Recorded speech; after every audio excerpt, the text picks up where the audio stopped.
You are listening to the Lucha Central Podcast Network. And now, LuchaCentral.com presents Masks, Mats, and Mayhem. And I actually worked on two of them. Síganos.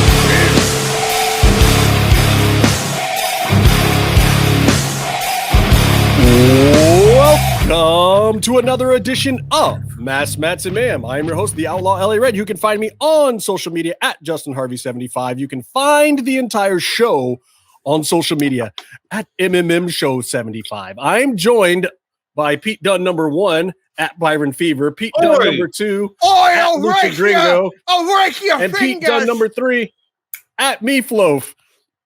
Hold on, should I? Man, this bruiserweight thing is hard. My teeth. Boy. I don't know why, but we just spent like the last 5 minutes making fun of Pete Dunn for no apparent reason. But for being orange and looking like he's stained with piss. Well, let me tell you something there, Meatloaf, you racist son of a bitch. Listen, some of us are born fucking orange, okay? Beat us if you can. Survive if we let you. He looks like he has.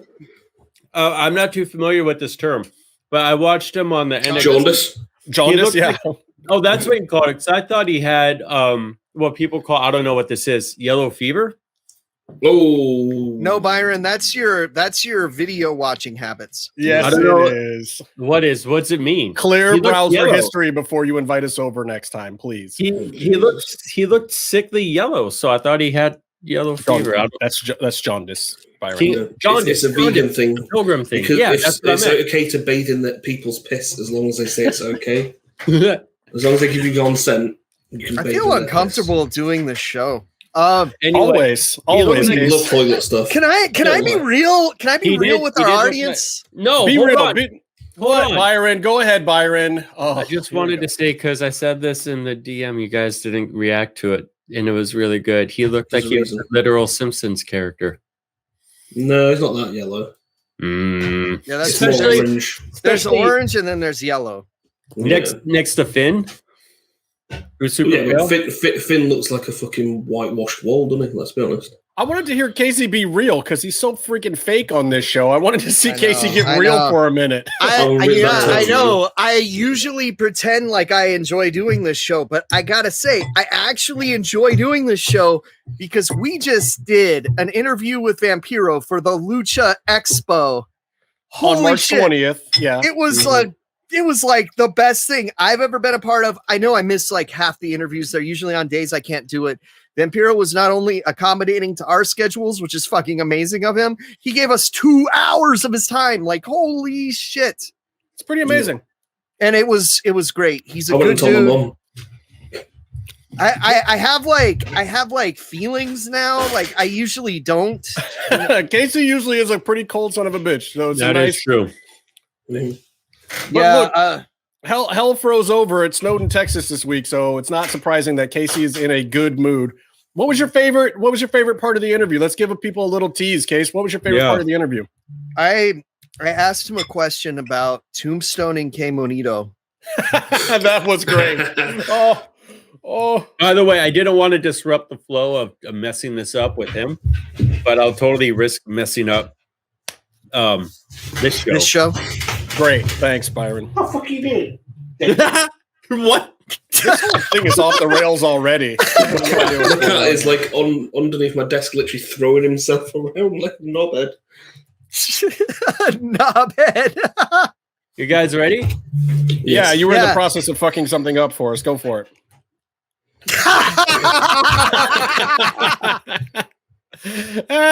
Oh, wait for it. Do it. That's a real human. Oh, well, audio listeners, Vampiro looking jacked to the gills with red hair, just a 2 foot tall furry human being, and then did a jumping tombstone pile driver. The little guy is being stretchered out right now. He does not look good. It looks like he murdered a Chucky doll. And he beats the shit out of him while he's on the stretcher. Oh my god, this is like Kross and Tahana. Well, so look, hold on, we're gonna get the instant replay. It's great. He's half off the fucking rewind. Good stuff. You will definitely have to tune in on March 20th to Expo Lucha to hear what Vampiro had to say about this tremendous moment of kindness and friendship and care and love amongst the wrestling community. Honestly, I was diving, like my lead into that question was such a fucking stretch because I just needed to get it in there. I needed to get that question in there. And I'm pretty sure he gave you exactly what you were looking for. I won't say what he said, but it's worth listening to. It absolutely was. And I got to tell you guys, like, oh man, I'm so pumped after that interview. It was really good. I have no care for anything we're talking about today. So you might as well just turn the show off right now. Not even Bloodsport? I'm missing Bloodsport to do this. I know. Right that's so true. But I kind of forgot Bloodsport was on. So I think I might have already missed like 45 minutes of Bloodsport. It started at 4, I think, here. It might already be over today. I don't know. Anyway. Yeah, the last one was short. You gotta tune in to see the rest of the interview. He talks about talks about the Sexy Star thing. He talks about the 4th season of Lucha Underground and his thoughts on how much Lucha Libre was in it. He talks about a lot of stuff from his life, his career, WCW, time in Puerto Rico and Mexico, and just an amazing wealth of stuff. If you're a Lucha Libre fan, if you're a Vampiro fan, if you're a wrestling fan, absolutely check it out. I got to send a shout out to somebody. We haven't done shout outs in a while, but this one deserves it. I got to send a shout out to Maria Isabel Sanchez, who listens to the show and says that we make work go by so fast for her, which is amazing. Wow. I have felt that about podcasts before, and I'm really happy to hear that our podcast does that. Yeah, that's the ultimate compliment. Like the environment, it's really fucking irritating. I gotta say, like, because when I'm recording this, it feels like a chore. Like we're doing this for 5 hours when it's only like 1 or 2. And especially on days like today, where we've already done. We actually 2 hours. Did record for 2 hours. No, dude, that feels good. I like hearing that. And Goatse agrees. He listens to us at work too, and it gets us. I mean, don't let your bosses know. I hope you didn't play that out loud for them, Goatse. Kayfabe that, Jesus. Yeah, sorry. But look, that's one of the things that's fun about podcasts. Hopefully we can brighten your day a little bit, give you a little something to get through for your commute, for at work. Hopefully we're talking about some of the stuff you find interesting. And if there's stuff we're not talking about that you're interested in and you just want to know our takes on it, make sure you shoot us a DM to @ByronFever, because I probably won't read it, but he will. Or shoot it to the MMMShow account where one. Yeah, my DMs are off. I've got That's probably a good thing somehow, Case. What? I said it's probably a good thing your DMs are off. It's court mandated. He can't even send them out. Yeah. Sorry. Look. Okay, first of all, that hasn't happened. I just read the chat and I'm laughing for some other reason. Look, if TJ Perkins can still send DMs, I can still send DMs. That's all I'm saying. Truth. And so, because honestly, I just have a private Twitter account. But if you follow me, I'll probably let you follow me. I'm a nice guy. I mean, a lot of people are still allowed to send DMs, though. My little sister hasn't seen one from Velveteen Dream in a while. Sister, you said? Well, I'm just kidding. I don't have a sister. The DM part's totally true, but I don't have a sister. Yeah. I thought, yeah. I was just, you weren't saying brother is what I'm saying. Here's my hot take on Velveteen Dream. Okay, so he's probably a little weird and eccentric, and by the time shit went down, he was putting people off, he was off-putting already backstage. Hi, kitty. And then everything. What? I'm saying hi to Meep's cat. Oh, keep going, Byron. Don't you know the rules of this show? You just go until it hurts. Yeah, but I didn't want to miss out on cat content. So the shit went down, right? And he got a good lawyer, and he has a technical legality to where he cannot be fired for that, and probably because of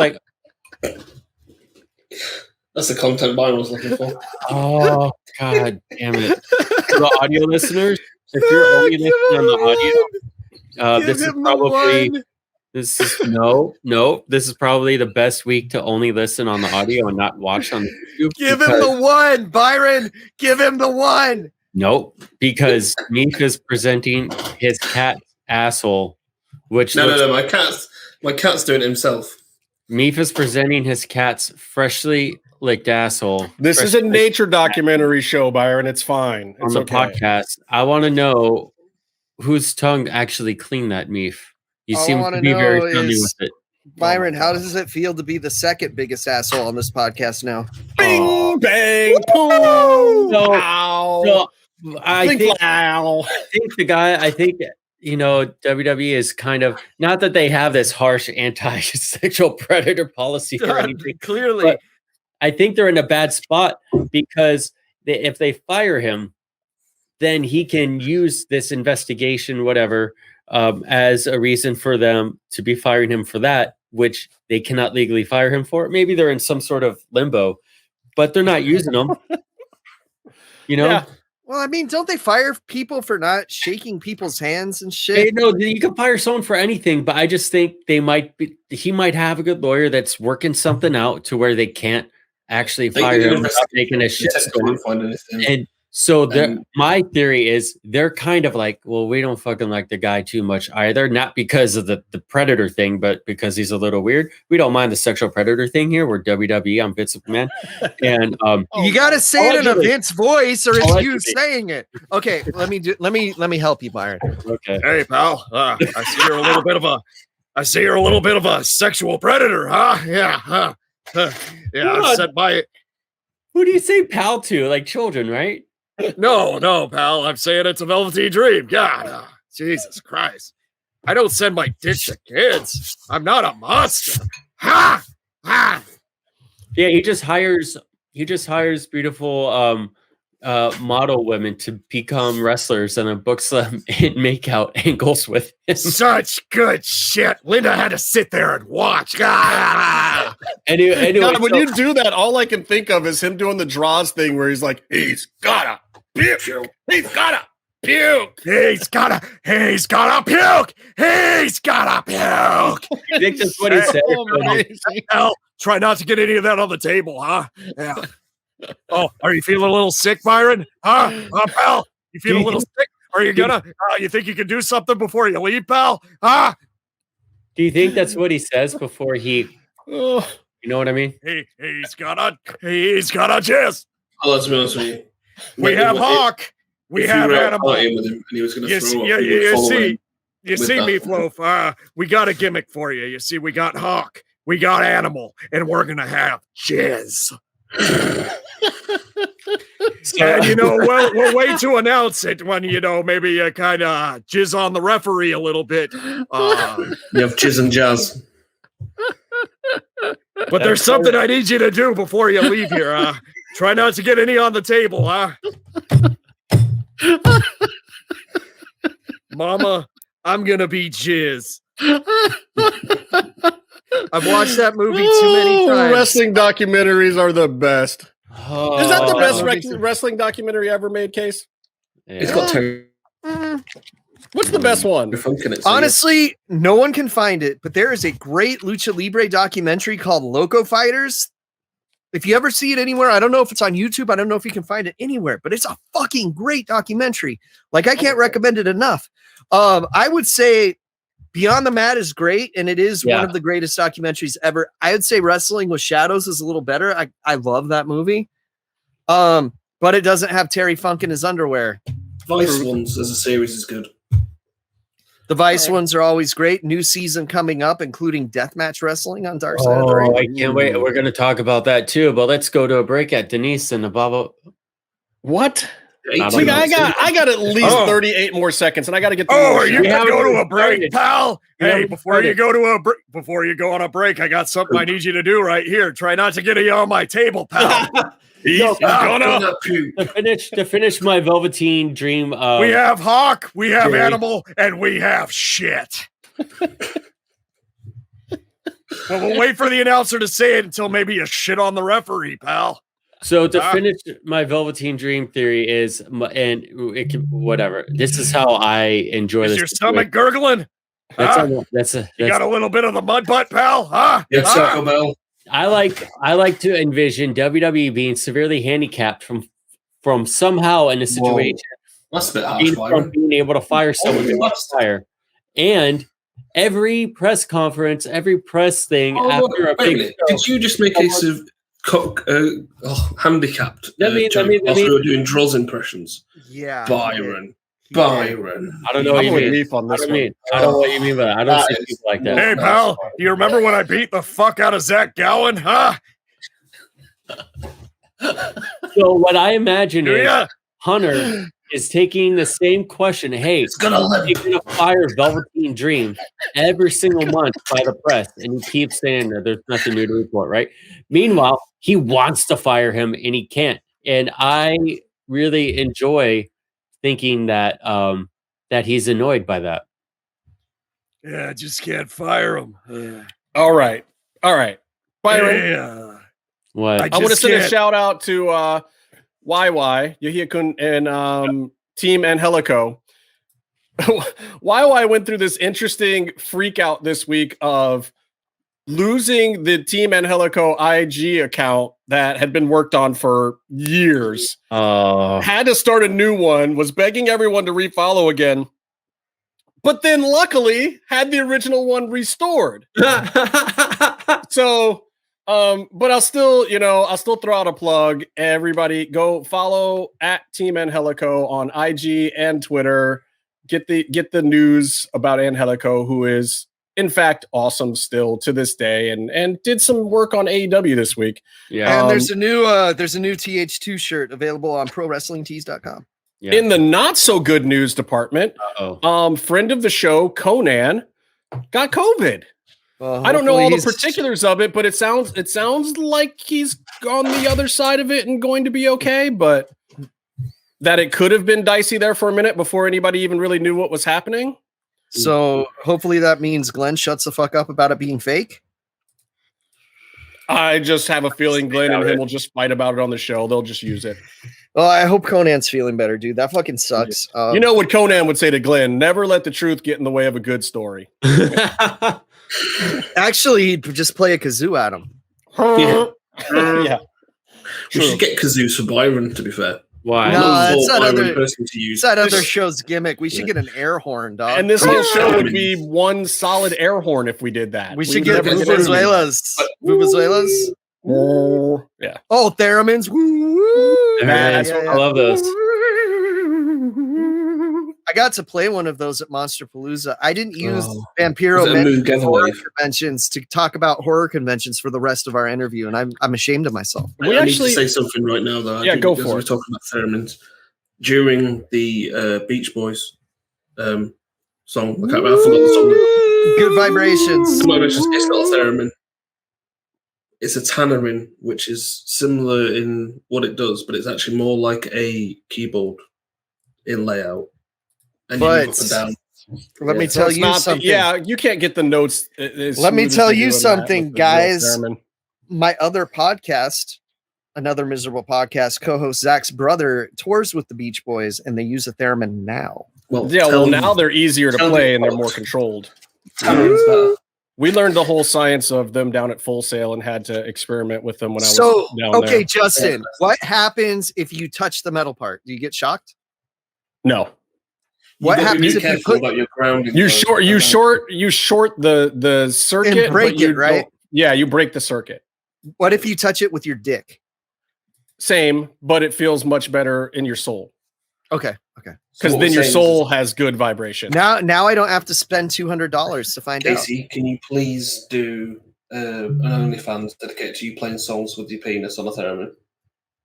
Maybe. Wow. And on that note, I just want to send best wishes out to Konnan. Speedy recovery. Hope everything's good, brother. A lot of people have dealt with COVID in the industry and whatnot, and don't like to see it. You know, a lot of wrestlers have been surprisingly unscathed by it, but these are also some of the hardiest people on the planet. Right. You know, so It's been some of the older wrestlers and their families and whatnot. But Konnan's dealt with shit. Yeah, he's had some health issues and whatnot, and it's not surprising that, he could catch it, and I don't know exactly how. I'm not going to make any condemnation of how he got it or what, only to say that I hope that he has a speedy recovery and that Glenn doesn't give him too much shit about it. Hey, man, I know people that followed all the rules, did everything right, and still fucking got it, It's worrisome also because he does have those he falls into the pre-existing condition thing, especially I think his kidneys are giving him problems too. So just extra careful Godspeed, dude. Shit. Look, we've got a lot to talk about on this show. I want to talk about Lacey Evans getting pregnant. I want to talk about AEW because at least there was one good wrestling show on this week. We got to talk about the very first Ultima Lucha, which is really fun considering we just talked to Vampiro about it as well. And also, we're going to talk about the Elimination Chamber, which hasn't happened yet, which means we probably won't record that part today. But anyway, right now, let's throw it over to Denise Salcedo and Lucha Central to find out everything that's happening on the Lucha Central Podcast Network this week. Hey everyone, it's Denise Salcedo here in Lucha Central with a reminder of where and when to catch all of the great network content this week. Get the full lineup and listen to all of our shows in the podcast network section of luchacentral.com. Sundays on the Lucha Central Facebook page, world-traveled shooter of the camera kind, Jerry Villagrana goes mano a mano with a fellow photographer to throw down about some of their favorite photos they have taken at Lucha Libre events. Monday, Business of the Business returns as Mass Republic President Kevin Kleinrock takes you inside how your favorite Lucha Libre merchandise gets made.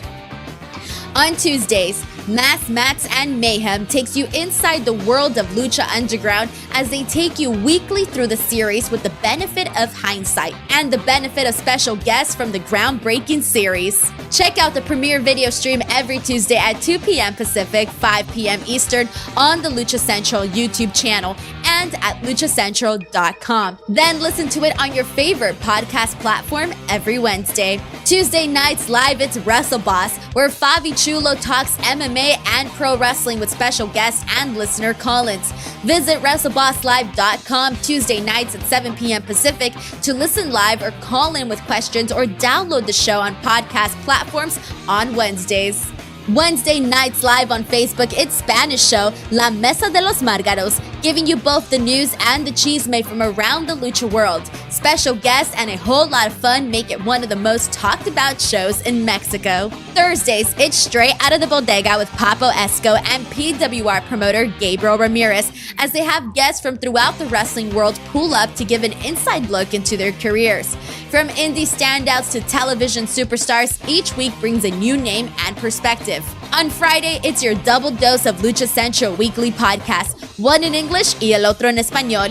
Lucha Central Weekly is where you'll find all the top stories of the week, both inside and out of the ring from Mexico and anywhere luchadores are in action across the globe. Be sure to subscribe and follow all your favorite Lucha Central Network series on your favorite podcast platforms, either by their own series name or subscribe to the Lucha Central Podcast Network show pages to get all of the shows in one easy feed. And please consider giving a rating to help more fans find the shows that you love. For now, this is Denise Salcedo signing off from Lucha Central. Have a great week. And we're back. Hello, sirs. How are you today? How are you today? All right, so... Are we back? Yeah, let's... So, Ric Flair, Charlotte, you've heard what I had to think about the whole... Woo! Baby. I'm the greatest of all time. Man! I just want to say... Woo! Good, yeah! Gee! So, I didn't watch. So, what did they... Look, here's the thing. There's a tag match. Lacey's in it, whatever. Charlotte's on the other side. The angle's playing out exactly how you think. We're leading to exactly what I was hoping for, which would be Lacey versus Charlotte for the title at WrestleMania, except with Lacey going in holding it and Charlotte winning it. At Mania, have Ric Flair involved, all this stuff. You got this hot angle. And Lacey's not tagging into the match. And you think at first she's just doing her Southern Belle. I'm not going to fight you. I don't have to put my hands on you and whatever. And then she's like, no. I really can't fight. Gets on the mic and says, it's because I'm pregnant. That's not how you do the angle. And then Ric Flair pauses for a second and he says, "Woo!" Look, this is how you do the angle. You have her tag in, and instead you have it as a match against. So basically, you force Charlotte and Lacey Evans to tag team together, okay? Because they hate each other, but they get a shot at the tag team champions, Nia Jax and Shayna Baszler. And you know what? Charlotte just goes, "Fuck you, I'm not tagging in." And then Lacey gets like punched in the face by Shayna, and then Nia Jax hits her with a big splash, and then the baby just flies out and hits the fucking TV people. You mean the hand? My hope was that where they're going to go with this is leave Lacey on camera, have her give birth to a hand, but the hand is brown. She got to give birth to one of his world titles. No, I think you give birth to a hand again. Let's just keep it consistent in the universe. And the hand is slightly brown because it's actually Ron the Truth Killing's baby and not Ric Flair's because he was defending the 24/7 title on her in the middle of the night. I was hoping you were going to say Ron Simmons. Yeah. Just so wait, am I doing Ron Simmons again this week? Am I have to do that impression again? It sounds Ron Simmons sounds like Yosemite Sam kind of. Well, okay, that was better. All right. Anyway, look. It bothers me. This whole thing bothers me. It's weird. It turns out she actually is pregnant. It's not just a which is great for her. It's a shoot. Congratulations. And Rick actually got her pregnant. Let's hope that's not in fact the truth. Amazing. No, I don't think that's true. She's a family woman. I don't. She's a family woman. She's close enough to him though. Dude, imagine being that kid and growing up with every kid saying, "Ric Flair's your dad, bro." Yeah, but to be fair, Dominic had to grow up with Eddie as his dad his whole life. Yeah. Wow. No, but like to be fair, you go through Florida, South Carolina, wherever. Like, you get free shit for that. How many kids there had a cousin in a different town, in a different part of the loop? You know what I mean? Yeah. Yeah. How many of those kids have buck teeth and really big noses? Is what you're saying? No asses. Eyes are a little closer together. Okay. This bothers me just from a storytelling standpoint because in kayfabe, she is a family woman and a loving wife and mother, especially. They especially hit on that as part of her character and on the show. And then so Ric Flair's a motherfucker. Literally. So it's just like it's bad. Donald Trump's no longer in there, so they don't have to do look at this white supremacist. This is a wonderful person. 1950s bullshit. Well, to be fair, they never said that Rick was the father yet. They did the reaction shot, let you think what they think you're going to think. And look, they've been spending a lot of time on this angle in weeks up to now. It's been working. It's been a great angle. It's been fun to see Rick kind of get a spot that makes sense for a Ric Flair of his age. It's still controversial. USA has been asking for the Raw product to be a little edgier on the violence and some of that attitude era type content. So this was kind of a start to that, I feel like. And what are you going to do? She's legit pregnant, and you got to pivot the whole angle now and find something else for Charlotte for WrestleMania. There's going to be a big reveal. There's going to be a swerve, and I think I can see it coming already. Do you think she tries to do the WrestleMania paycheck? No, it's not going to be Ric Flair as the dad, dude. They're going to swerve everybody. You know who it's going to be. Hey, pal. Hey, pal. You know what they gotta do. Hey, Lacey, thanks for the sex. That was such good shit. Such good shit. She's gonna give birth. Give birth. Try not to get any placenta on my table, pal. How far away is WrestleMania? That's a callback, Byron, just in case you didn't know how the comedy of that works. And if we get one more in there, it's a 3-banger. I know what a 3-banger is. I went to college. Let me tell you something about 3-bangers, pal. Remember when my wife had to sit in the ring while I tongue punched Trish Stratus's fart box? Byron also knows about teabaggers. Take your panties off if you're sorry. That was a real line that Vince McMahon said on national television, and they're telling this man to make things more edgy. You don't tell that man that. Oh my God! Yeah, God only knows what's going to happen. Give him a couple months to really work it in there. When are they doing WrestleMania? I'll work it in there, pal. So if they could try to push it like a month and a half or two, and then do it at a stadium. Outside with WrestleMania, the date's set. They're doing it in Florida. Yeah, but when? There's no COVID in Florida, Byron. I don't know what you're talking about. There's no issue. They're doing Mania this year. There will be people there. I don't know if it'll be a full crowd, but is it still like March? No, it's the first week of April. Oh, first week of April, yeah. And by then, the pay-per-view right before that, Fastlane or whatever. And WrestleMania will be Peacock only by then, and it's going to be a real WrestleMania this year. So that's what they're saying. We'll see. It's great when you hear. Hey, people, pal, you want to see a peacock? Oh God! When you hear people who have podcasts and live in Florida talk about we don't have rules and our numbers are going down, but then you actually look at the numbers and you're like, oh, a lot more people are dying. Well, here's the thing about Florida, and the reason why their numbers look so good, and this is a complete shoot, this is real information.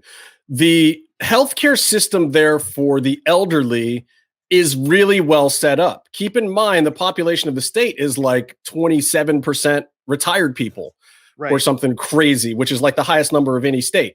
So the numbers are easy to keep down because all these people are in the system. They can get vaccines, they can get them treated.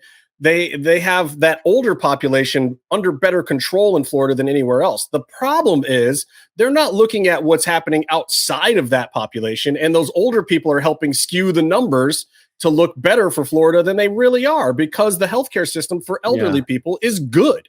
So, and you know, the vaccinations there are going really well because all the people in the current brackets, but wait until it opens up to everybody else, man. We'll just see how it keeps going, but whatever. Also, I think the COVID deaths are probably like legit. I think the whole thing is just being underreported for political reasons, and also like whatever. Yeah. Cuomo found out what happens when you underreport things. He's getting served up right now. Cuomo, it's not like a politician is good and our savior. Like we got to keep them all on their toes. Cuomo should have his toes to the fire just like everyone else. But also, it's Florida. You could have COVID and be on your deathbed, but you're still probably going to die from a stabbing. You know what I mean?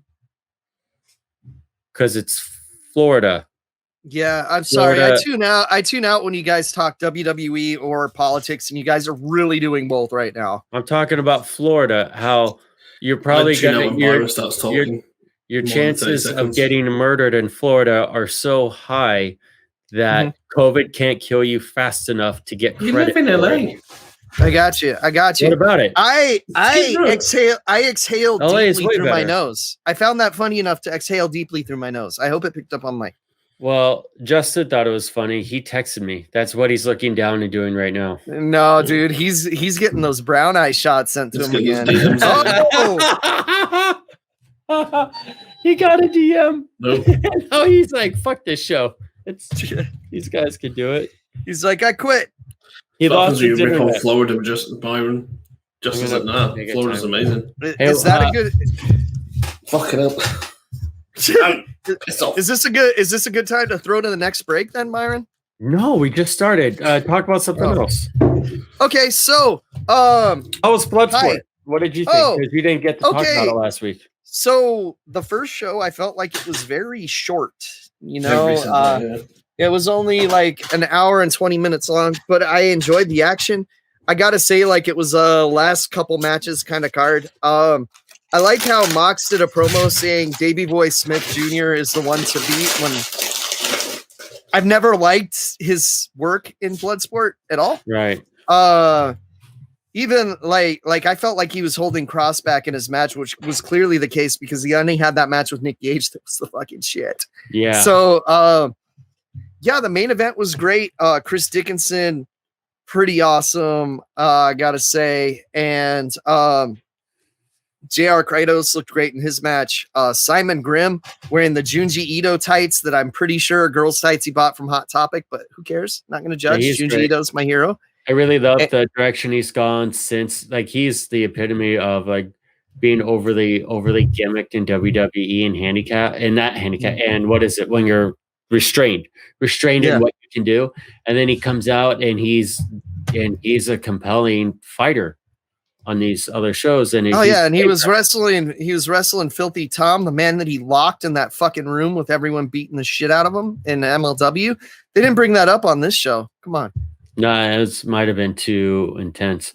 I was joking all week about how my favorite part of Bloodsport was when Davey Boy Jr. Won with a crippler crossface in a shoot fight and then did the neck slice. Like, one, you look like a fucking tool bag, right? That's not that deadly of a kayfabe move. Like, it doesn't mix there. Two, Byron. In real life, that move has actually killed someone. That's Byron. That's my second point. And see, you can't mix it because kayfabe moves, the danger versus how good they look aren't always related, right? But one, it doesn't look good in a MMA style wrestling match. Two, it actually has murdered a child, and then he does the neck slice that the guy probably did right after he murdered the child with it. Maybe before.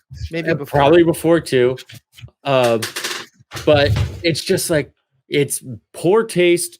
Yeah, that was a little weird, dude. Like, maybe without the neck slice, you get away with it because other people have done the move, right? Yeah. I mean, Nagata did it first. And it's just dumb. But then the next slice, you're like, oh, you know what you're doing. You're like, someone's probably, no, that's not convincing in Bloodsport. Don't do that. And he's like, no, I know, trust me, it works. Yeah. Little weird. I really think that Bloodsport is like the wave of the future and is the promotion people should be watching. And it's great. I have not watched this week's show because we're recording during it. Yeah. But these are the pains I go through to bring our fans content. Yeah. You're welcome. I mean, I think it's a lot easier to watch it on delay when the main event has Davey Boy Jr. in it again. But it's got Mox in it, bro, and Mox rules. But Kross rules, and his match with Davey Boy Jr. was a little bit of a slap fight, but not the hero one. Can I give some props right now, Byron? No, Justin, what's up? For an older gentleman, but Justin sure cranked it fast. That's true. Yeah. Believe me, we saw what happened. We saw you look at your phone. You're like, oh, logged off the computer. You chatted up the Bloodsport a little bit. I want to talk quickly about NXT. Dreadful episode, by the way.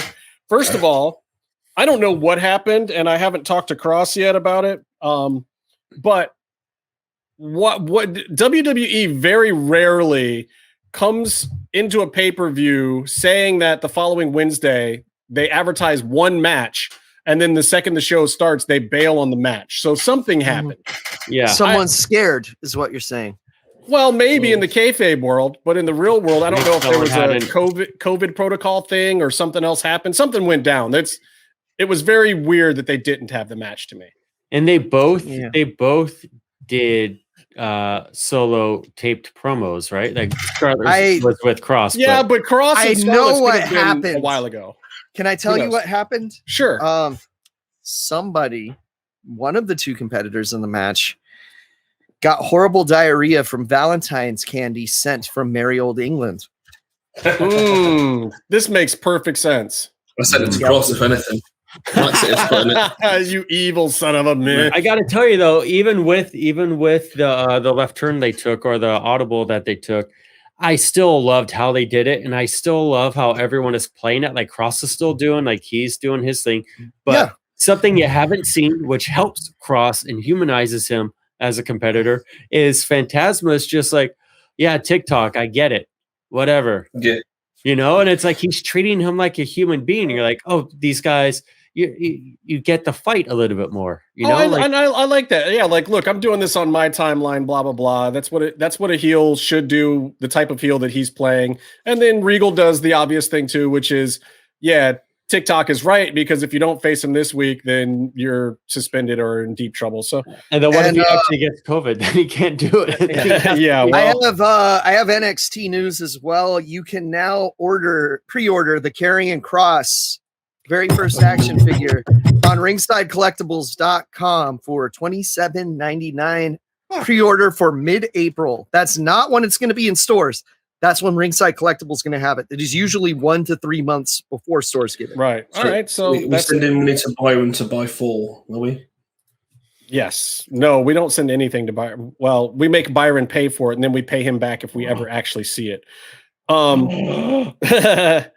So other NXT. Hold on. I'm taking a long time to do this, so don't speed past it. Oh my God, we're already past it. We're done with Kross. And be sure to click Santos. Ship in a figure defender just in case. You know what I'm saying? If you want to keep it mocked, I'm opening him, so I don't worry about that. But there's a limit.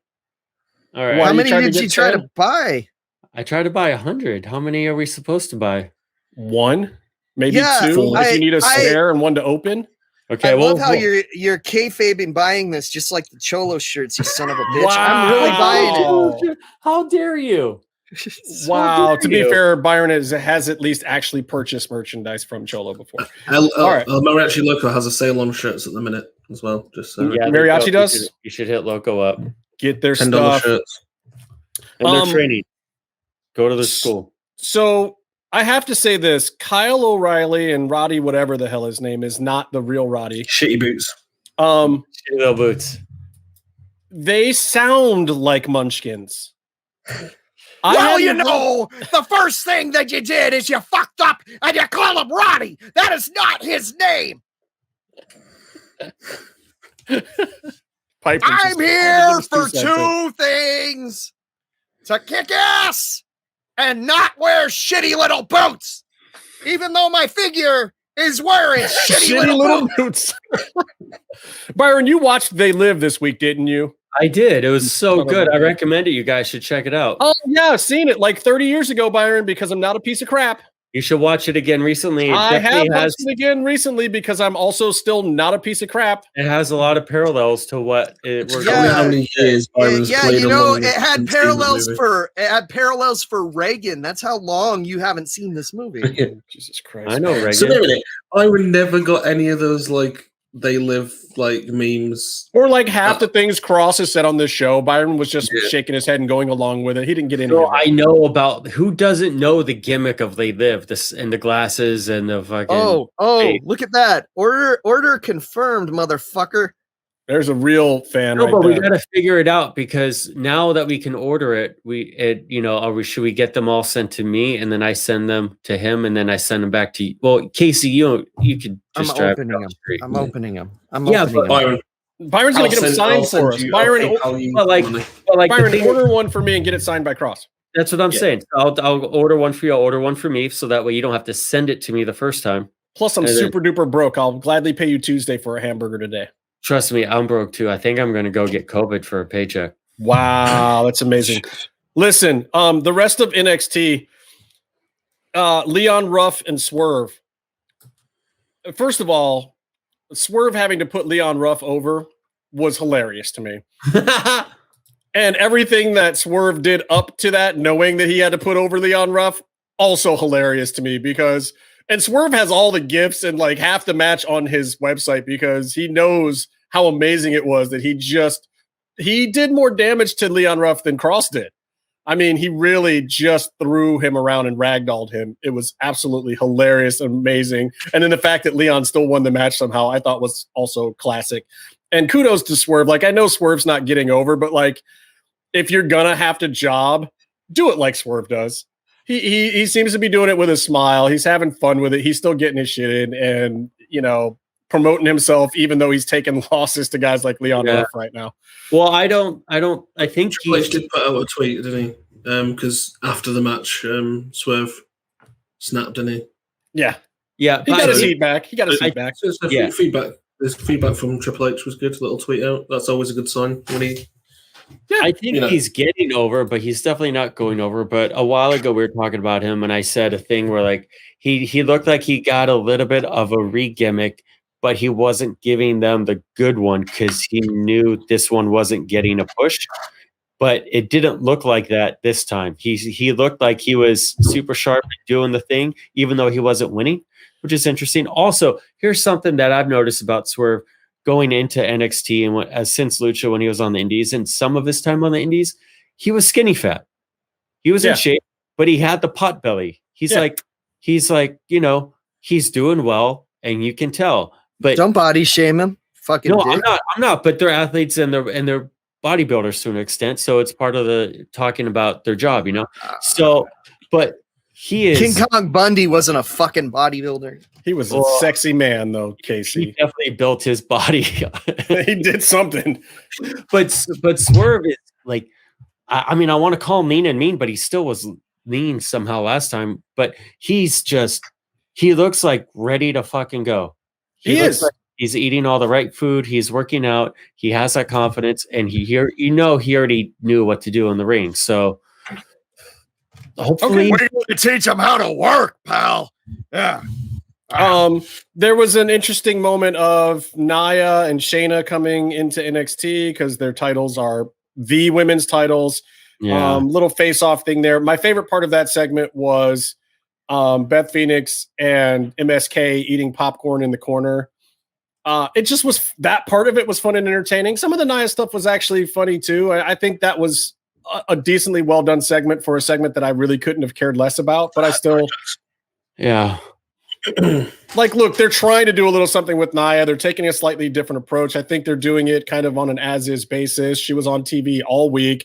They're writing the My Whole thing. It's one of her bump spots now where she comes down on her butt or she misses a leg drop and she does the My Whole thing a little bit now. It's part of her gimmick.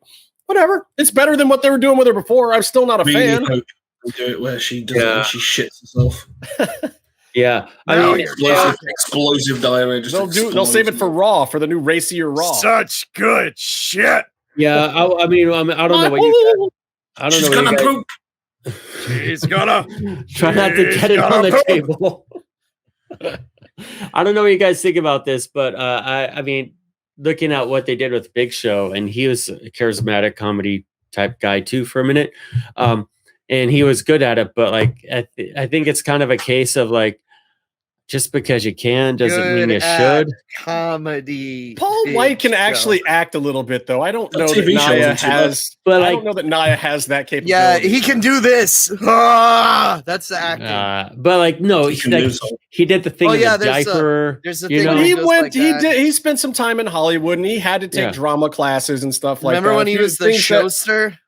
But my point is that he can do it. But I don't know if that's the way to make the most money off of him for his whole career. And I think Nia, I'm not saying Nia has any kind of talent or skill in any direction whatsoever. Don't get that message from what I'm saying. But they did find a way to make her do something that went viral, which I think is still the wrong way to try to use her. It went viral for a different reason than usual of her. But that's all. That's all you need, man. That's all you need. And WWE has to figure out how to ride that wave. Yeah, instead of making her a heel, they need to embrace making her hateable. Let me tell you something, Cupcake Rose. Don't like her. Oh Cupcake. Boy! Let me tell you no. All right, Shaq. No. Let me tell you something, Cupcake Rose. I'm out. Do it. They need to learn how to make a large woman marketable, Cupcake Rose. Amazing. Oh God, dang it! All right, back what I missed. Byron, this one's for you. LA Knight, savior of NXT or waste of time? Shoes from the 90s. And we're talking about not BK Knights, not British Knights. We're talking about the man formerly known as Eli Drake. We're talking about the new TV series coming where LA Park plays the guy. It's a terrible name. It's a terrible name. I'm not gonna sit here and pretend to know who Eli Drake is. Wow. I refuse. Wow. It's that guy that stole Cage's gimmick, right? Wow. No. First of all, no. They were brothers coming up in the Indies. All right. So it's Scott Steiner's partner, Casey. That's all you need to know. So there's only one partner for Scott Steiner, and that's Rick. And then there's only one other partner other than Rick, and that's all the freaks out there. Hey, little Rick Steiner. If you hear me, Little Rick Steiner is coming up soon too. Didn't he just get signed somewhere? I don't know, man. I only follow Scott.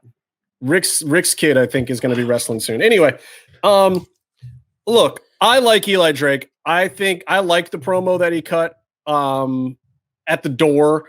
I think they're just throwing him in hot. He literally just got signed. I don't think they have anything worked out for him. I don't think they have a program yet. I don't think they're trying to, but they had to fill some time. They lost the Kross Santos match this week. The whole episode felt like they lost a couple matches. As you noticed, a lot of the roster was not present. I like because of the pay-per-view or because they just aren't around. There's some I like big how LA shit Knight had that promo that he said to Wade Barrett, "I'll beat your ass back into retirement if you step to me." And Wade Barrett just laughed and said, "Oh, I love this guy right here." I feel the same way as you, Justin, about Eli Drake, LA Knight. But I don't know who that is. We had the opposite. No, left to right. Drake. No, on camera. Eli. Who are you talking about? On camera. I can't. I don't know my lens. L.A. Knight. So no, he's still doing the L.A. Knight thing, but is he the Knight? Is that his name? Could you imagine all Knight. Yeah, it's in luchador. Spanish. He's just the Knight. He's a luchador, La Knight. I would love to Comes see out the wearing paper Lanny with. Paffo's suit of armor from the bunkhouse matches. I would love to see the paper with all the name options that had to follow that naming. His first name. His first name was British Gear, and they decided on LA Knight. Yeah. So, but I thought he was cutting a decent promo, but it's just I've seen this guy show up twice, and he's like, "I'm the biggest, baddest." More important, Byron. Meef, did they have British Knights in England? The shoes? Well, British Knights. They were just called Knights. They called them heroes. Hero Knights. All right, forget about it. We'll get back. We'll see what they do with British Eli Knights. Drake. How you like me now? BK. Oh, I remember that shit. I just want to say, as a camera person, filmmaker, director, don't make the camera taller than your talent, and you make them look like a small, short, insignificant. Let me tell you something, cupcake cameraman. You better not make me look short. Which is why I never understood Steven Seagal firing all his cameramen that were shorter. It's like, dude, you look huge when you get a short camera guy. He wanted all his DPs to be same height as him. Because he's huge in other directions. Yeah, because he wanted them to be able to not shoot the giant third and fourth chin. You need to shoot from the lip up. Yeah, they needed to be above the fupa. Yeah. All right, I got to talk AEW for a second before we go to this next break. Oh, dude, no, we need the whole rest of the show. Listen to me. I'll get to that. First of all, I want to talk about Adam Page. I like this. I like this. I have not cared about this guy in ever. I like him swerving Matt Hardy, Big Money Matt, with the contract thing. I like the stipulation on the match. I love how it was the same angle they did later in the show. Good times. This has been a problem with AEW because you're not wrong. You're not wrong. And they've called it out on themselves. Jericho's even called it out a couple times. But at the same time, I liked this. As the show started off, I liked where it was going. And I'm here to tell you, I kind of would love to see Page and Hardy stay together as a tag team. It's perfect. It's like this 80-20 ratio. I don't want to see Adam Page the entire 100% of a match. I like seeing him 80% of a match. And I thought he did better having just those two little breaks in there. And Big Money Matt, obviously, he's at the stage of his career where he can still go, but you're not going to get a 15-minute classic out of Matt Hardy anytime soon. So it was actually, I thought, a good moment. Maybe they never do it again. I don't know what kind of pay-per-view they can take each other to, but I guess we'll see. And Jesus, Jack jumps into the power bomb thing on Helico's knee. That like the power bomb, the way Jack lands, even the ref has to stop, checks Jack, and when he finds out that he's alive, he starts laughing. He totally breaks kayfabe right in the middle of the ring. Go back and watch it. The ref is like, "Oh my God, this dude! What is wrong with you, Jack?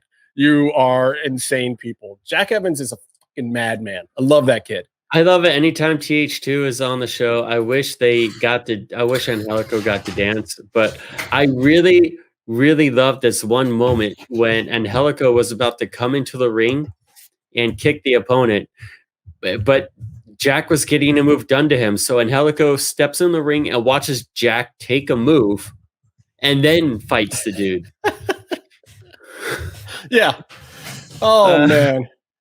All right, so here's the big moment, guys. The moment you've all been waiting for. Proud and Powerful gets a tag team title shot in the middle of a show. If I wasn't proud, then I wouldn't be powerful. Ladies. If I wasn't proud, then I wouldn't be powerful. I'm going to do this the rest of the show. If I wasn't proud, what? I love that, but I mean, and first I wanted them to What win. does that say?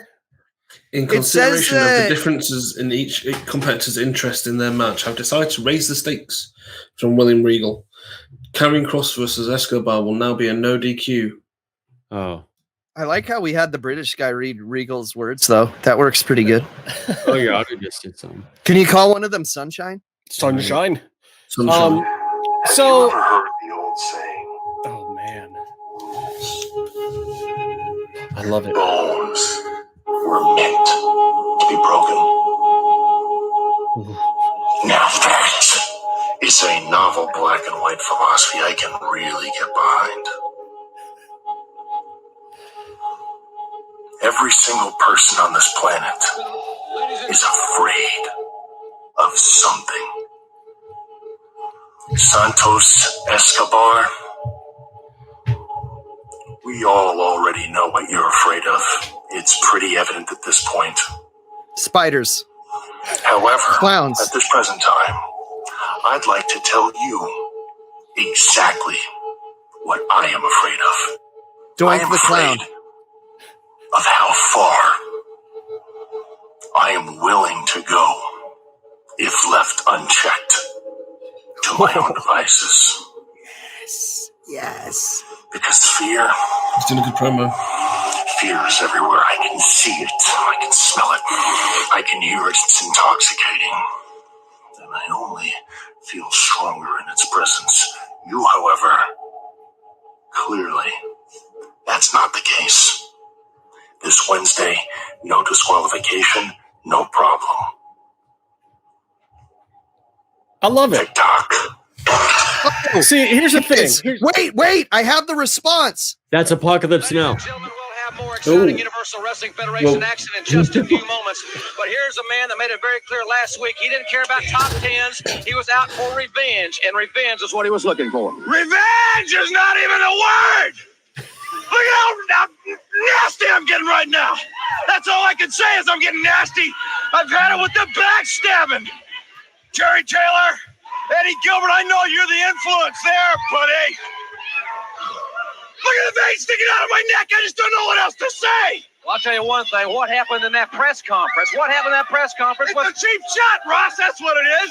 All right, we were talking about the Gilbert family, as it were. You got to start with a man known as Rick Steiner. Who knows him better than you? I know every trick he's got up his sleeve. And I'll say it again like I always do. Steiner! I'm a little bit crazier than you are. You can tell by looking in my eyes. Check these eyes out, buddy. All right, we also have one Terry Taylor, or is it Eddie Gilbert? Is it 3-on-1? Is it 2-on-2? You've got a partner. We haven't heard a lot from him here recently. Chris is going to be back. I don't care if it's Chris and me together. I hope it is. I know it will be because he will be back. But if it's got to be me on all three of them, I don't care about that either. Eddie, I'm going to get to you physically. But worse than that, I know what I'm going to do to you. I'm going to cost you that TV title. I'm going to promise everybody out here and everybody out there that I'm going to get that TV title from you.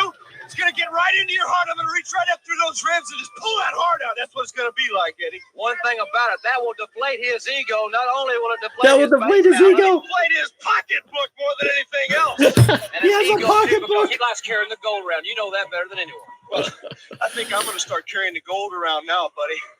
Ladies and gentlemen, Sting is certainly on a vendetta with Sting, the greatest wrestler ever. Fuck you, Justin. Here's what I'm going to say. He's not the greatest wrestler ever. Here's what I'm going to say.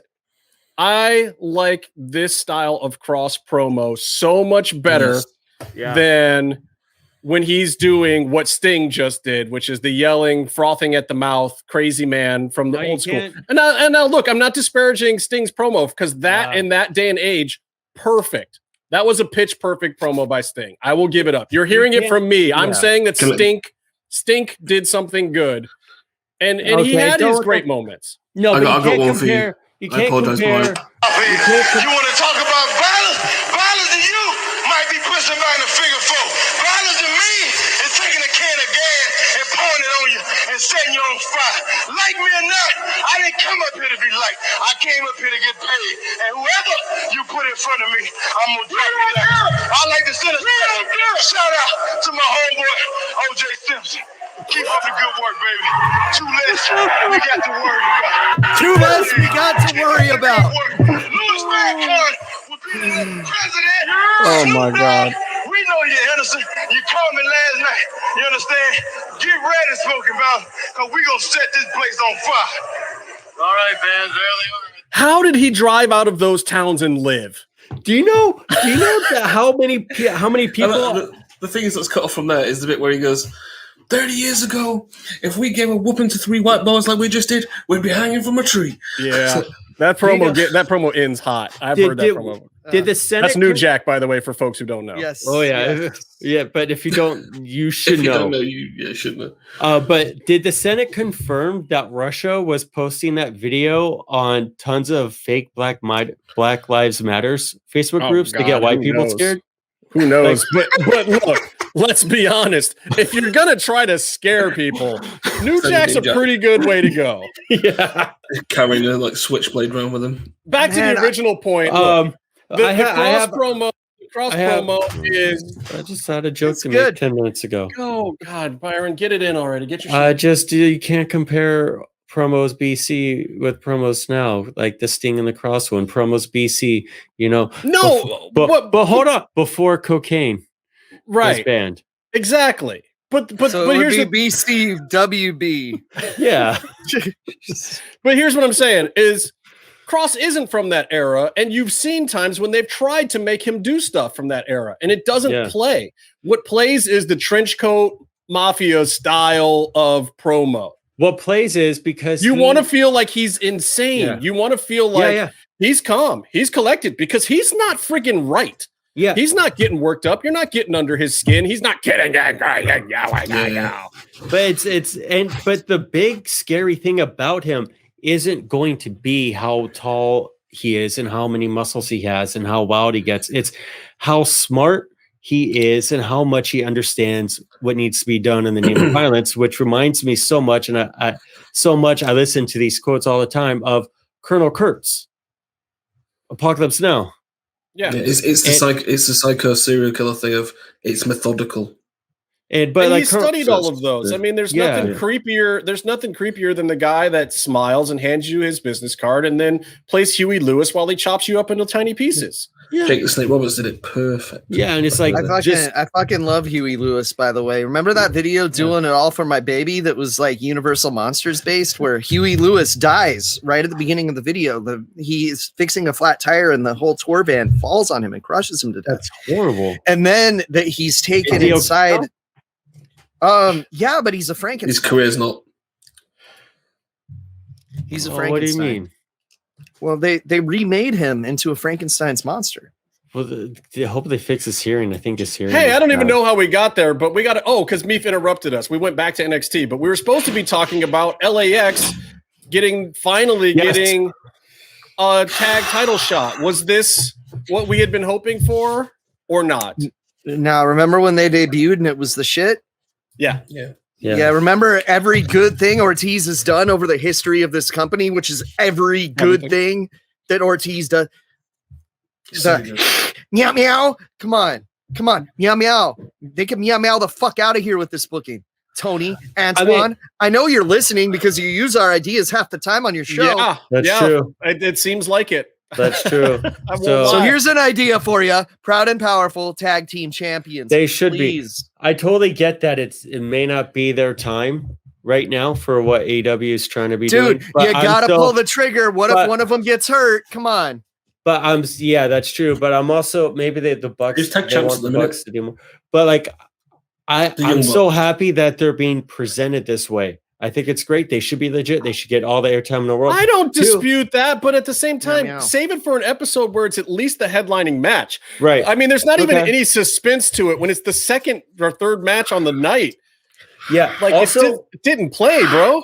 It's also super weird to me that Inner Circle did this whole who's going to be the main tag team that gets the shot. And so they have the shot at the pay-per-view. Get a tag.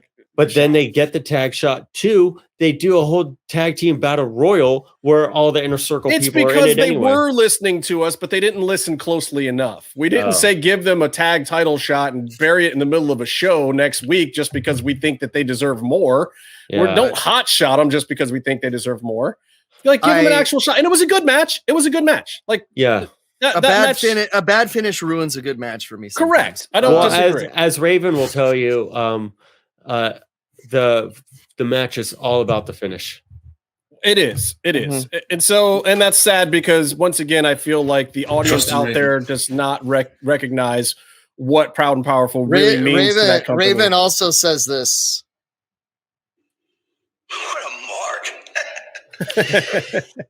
True. I was wondering if Kenny was going to bump into Raven and Hack and Chastity on the golf course at the country club. Look, I forgive you, Tony. I forgive you for this transgression. But do you know why I forgive him for this transgression? Why is that? I don't know. Why do you forgive him? Because of what it was announced later in the evening. Okay, we'll get to that too. I'm going to forgive him because at very least they took our other very harsh note from last week about the stupidity of Sammy and MJF thing of being mad about recording when he had told a camera to come in. At least they flat out acknowledged that in the promo this week. MJF did. Thank God. You know what? I'm getting mad again because I'm still thinking about how they fucked up Abaddon too. Yeah, they did. Yeah, there's been some missteps. There's a long list of transgressions. How Maki Ito lost her match. Maki Ito lost. That women's tournament is really weird because we were also expecting Serena Deeb to go over Riho and have a rematch with Thunder Rosa. Not expecting that at all. You expected Riho to win here? Yeah, Riho is such a bigger star. She hasn't been there in a while. But I also think that's why you get her out of the tournament faster and onto other stuff. Dude, Justin, they got to sell more of those.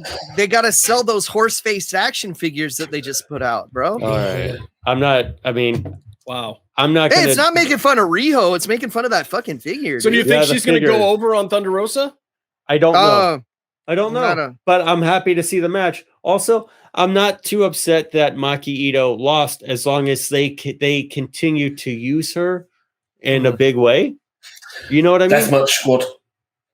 I mean, look, I believe I'm not looking at the bracket, but I think Britt Baker is going to come out the winner on the bracket of the bottom. And, wouldn't you put her up against Thunder Rosa, the winner of the bracket of the top, and not Riho? That would just make sense, wouldn't? I don't know, saw it though. But why do it so soon? They blew that off already. But also, I mean, they could bring it back, but I don't know. I'm enjoying the women's tournament a lot, and also the Japanese side of it. That was on Monday. I'm not going to get into when all the shows are on because we're on Tuesday and I don't remember. But check them out because they're on Mondays on their YouTube, and I think they're going to be on like Friday or Sunday or something too. They're really fun, and it's a whole new type of wrestling. This is what the AEW women's division was supposed to start out as. Yeah, it sucks that they just figured out that they can show matches remotely from other countries. Yeah, why did that take so long? And not have girls that suck and can't work on national television stinking up your division. But it was Tony probably 2 weeks ago talking to coffee or what? Huh? I think I'll be some more. Huh? Try not to get it on the rest of my table here. I will. Huh? Can you do that? Huh? You gonna get sick? Gonna. Huh? Huh? Oh my God! He's coming to puke! He's gonna puke! He's gonna puke! So the listeners know that aren't watching. That wasn't me doing it. That was not. That was the actual recording. You sound better than the actual guy. My throat hurts now, though, man. But I do want to say I want to finish what I was saying. I think Tony was talking to someone backstage like a couple weeks ago and reminiscing about his tape trading days, and then he just kept looking off in the distance, going, tape trading. You mean something filmed in Japan I could get on tape here? Correct. Listen, I got to talk about my favorite moment of the show. Actually, my two favorite moments of the show. Okay. He's going to be an asshole right now. I am. Nakazawa getting beat down by kids is hilarious. That was great. Okay, first of all, you do not do that to Michael fucking Nakazawa, the Japanese icon.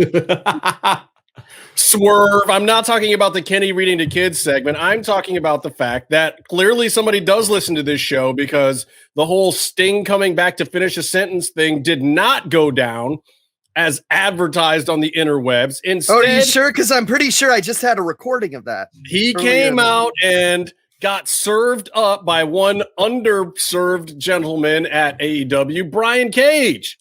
Yeah. Well, let me tell you something there, Justin. Sting was supposed to talk during that segment, and he started saying some shit about a pocketbook, and we just had to cut him off. I'm a big fan of Sting. I love Sting, and this is exactly the thing they needed to happen. But I think this should have happened a month and a half ago. Well, if you love him so much, why don't you marry him? You think he's a pretty tomato, huh? You want to get in those black trench coats together as one person or something? No. Beat me if you can. Survive if I forget. I lost what I was gonna say halfway through. I'm sorry. That's all right. That's all right. Look, no harm, no foul. I'll chalk this one up as a check mark for Tony. They found something Sting is very good at, which is laying on his back and taking punishment from Brian Cage. Hey, look, that powerbomb was a fuck you to Seth Rollins, is what it was. I saw someone, it might have been Justin, tweet. This is really mean and poor taste. Yeah, I'll be impressed when it's a buckle bomb. That sounds like something Justin would say, because it's terrible and a shitty opinion. No, I wouldn't say that. Look, the Brandy and Cody did a gender reveal, FTR versus the Seidel brothers. I didn't even know there was another Seidel. When are you going to reveal your gender? It was great, and that was the whole show.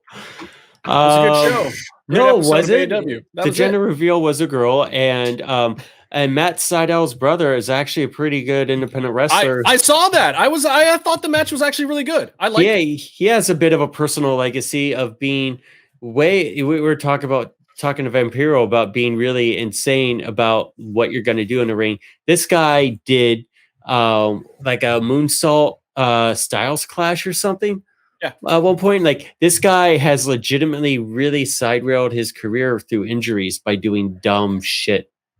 Right, and that's going to continue because he's in AEW. So let's look forward to it. Yeah. Okay. I mean, come on. They're not going to say don't do dumb shit in AEW. I've been no selling it. Let's get to the big announcement for Revolution, which is, of course, that there's a ladder match with Cody Rhodes, Penta, and Scorpio Sky, and 3 other unnamed competitors for the TNT Championship title, something or other. I don't even know. It's going to be Phoenix and some other guys. I'll have to say, I'm never that excited when I hear about Penta in a ladder match after the Son of Havoc thing. I know, right? I also got really bummed when they announced. Remember when we made Son of Havoc cry with the "fuck you Havoc" chants? Fuck you Havoc. It was a bad match from both of them, but we knew one of them. Go back to Cleveland. I thought they were talking to me at first, but it wasn't me.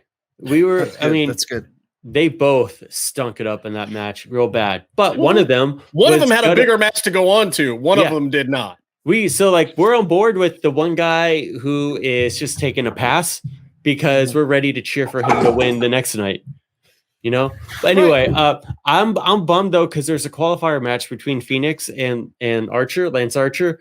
And I feel like that's the new tag team of AEW. They had some good chemistry in their tag match. No, see how this Phoenix is a future world champion in the solo category. He does not need to tag with anyone. Okay, so first of all, we got one piece of shit trying to replace Pentagon with fucking Lance Archer. We got another piece of shit just trying to cut him out of the picture all together. I'm not saying no. If he's going to tag with anyone, it should be Pentagon. And I also don't think he should tag with Penta right now. I think they both need solos runs. Yeah, and I think Phoenix needs his first. Yeah, and now, and immediately. He's younger. He's got to wait. So I know that contradicts what I said about Proud and Powerful, but shut up. Phoenix took a week off from the main event last week. He's back in it this week with Mox, Archer, Eddie Kingston, Butcher, Blade, Bunny being loud as fuck. Oh my God. She is so good. She channeled Daphne Unger. Yeah. There was some loudness coming out of Bunny that I don't know that I've ever heard before. Shout out to Daphne and Crowbar for old school tweeting at people for being marks. Yeah, his shit is pretty funny. I don't know what the finish was to this match. It wasn't as fire as the big match with the Good Brothers from a few weeks back. Didn't seem to matter because this doesn't matter. No. The announcement at the end that Kenny Omega made that there will be an exploding barbed wire death match between him and Jon Moxley. Is this going to actually happen? Is this a real thing? So yes, it's going to actually happen. And first of all, it was a exploding underwear fucking match in my pants after that. But why? Look, this can't possibly be any good. I get Moxley doing it, and I think Moxley would do it and do a great job. I don't know if Kenny's going to do it. You didn't hear Mox talking to Dave, and holy shit. He said that they're going to go all out. They're going to go crazy because if they do a match like this, they have to make it fucking nuts. Because let me tell you, okay, there's two kinds of barbed wire exploding death matches. There's the ones where they build up the spectacle and then you actually see it and it fucking sucks. Like most of the New Japan ones, where Chono wore a little vest to the ring like a little bitch. Or you get ones that the barbed wire is exploding and it's actually a good match. Very rare. Very rare. There are a few, usually involving Megumi Kudo, which I know Kenny Omega was watching all those matches. He knows. I know, right? You think the TNT insurance guys are going to let them do that? I think this is the thing where they may not know any better. Yeah, you know TNT is just like, oh, it's fake wrestling, y'all, and then they'll be CGI'd. Yeah. Can you imagine if it's like Wrestling Society X? Oh, yeah. Hold on, but TNT, I don't know if you guys know this, but the initials of the network also are initials for an explosive. Oh, what does those initials spell? The show's called Dynamite, so I guess it would pay off the show name too. So it's like, well, they probably might think it's just a bit of a branding thing with the explosive match. Here's the thing. I know what Kenny is trying to do right now. He was so much huger in Japan than he is in the States. He is the biggest guy outside of the WWE, but it's still not enough. And I believe that they're correct and that he's correct that the right look for Kenny Omega right now, doing some things that shake things up, and he's done well so far, going to Impact, shaking things up, the early promos he was cutting, kind of how they're handling him so far is the right thing. Yeah. This match is the right thing. I just don't know at this point in his career if he knows how to want it bad enough to do something this crazy. I think Mox does. I think he does. Kenny's got this thing where to be the best wrestler in the world, he has to be the best at every kind of match. And that's where he's got to try to do this. Because you know what? The bar is really low for explosion matches with males being good.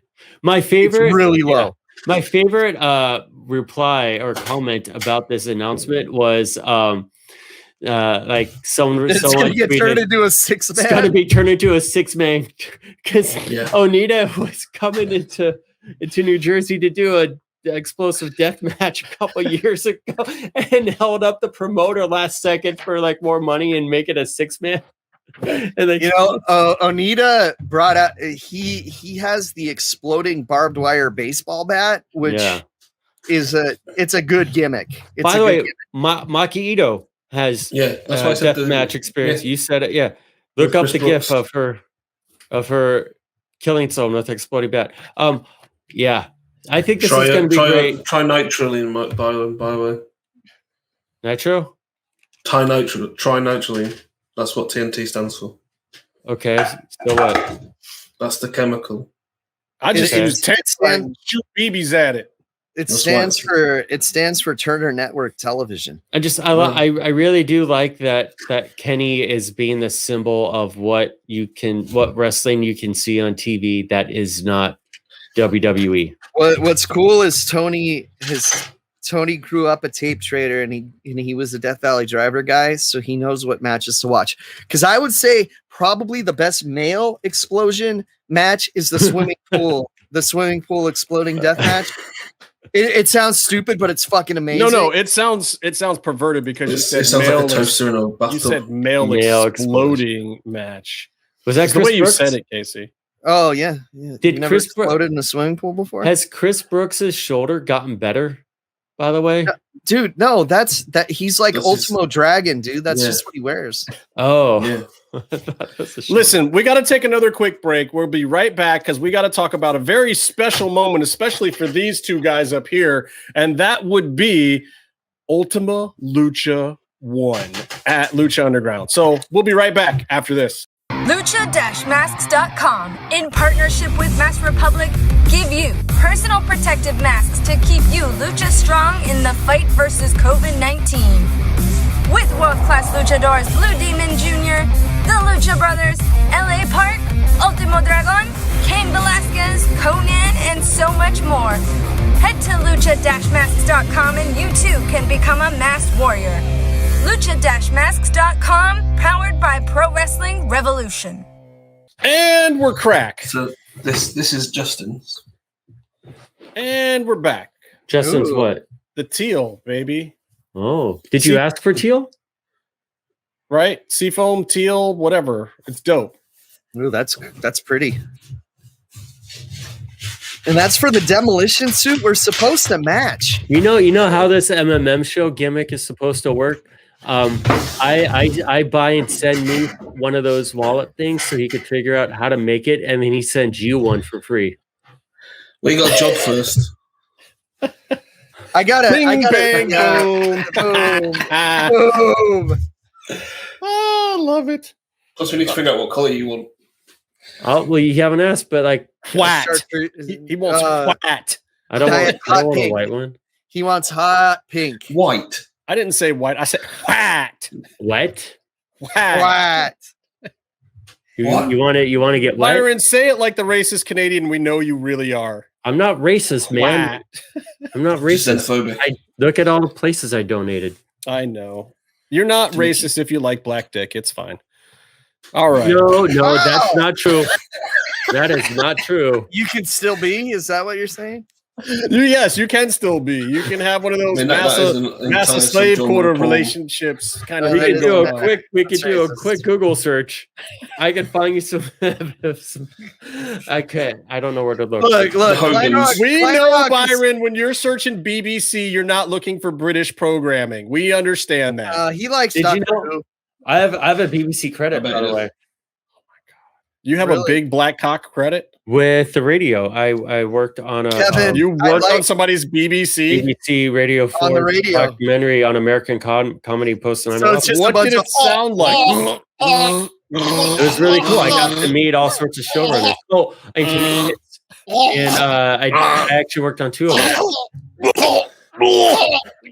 His life's He's gone up. It's gonna gag. Making a note. 132. And we're back. No, we've been back. This is all in the show. Oh, great. Cool. So let me talk about Kevin was already asking me about what kind of warnings he's going to have to put on our Vampiro interview, and all of them. I mean, there was one point in time when Vampiro used the word fuck 5 times in one sentence. I mean, that's beat my record. And then he called us and the listeners motherfuckers at the same time in that same sentence. It was amazing.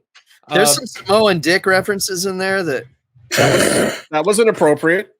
That was very inappropriate. There was inappropriate things. There was not PC, not for the light of heart. All right, so we've got supposed to edit out the curse words of that. Yeah, maybe. All of them. You have to bleep them all. No, that would be great. Just edit out all the curse words, and then we'll run the whole thing unedited later some other time. Oh my God, no! You gotta go in there and record yourself saying nice words instead of the curse words. Oh, that's fudge. Right. Mother fudges. Yeah, I don't have the time. Samoan chocolate. Anyway.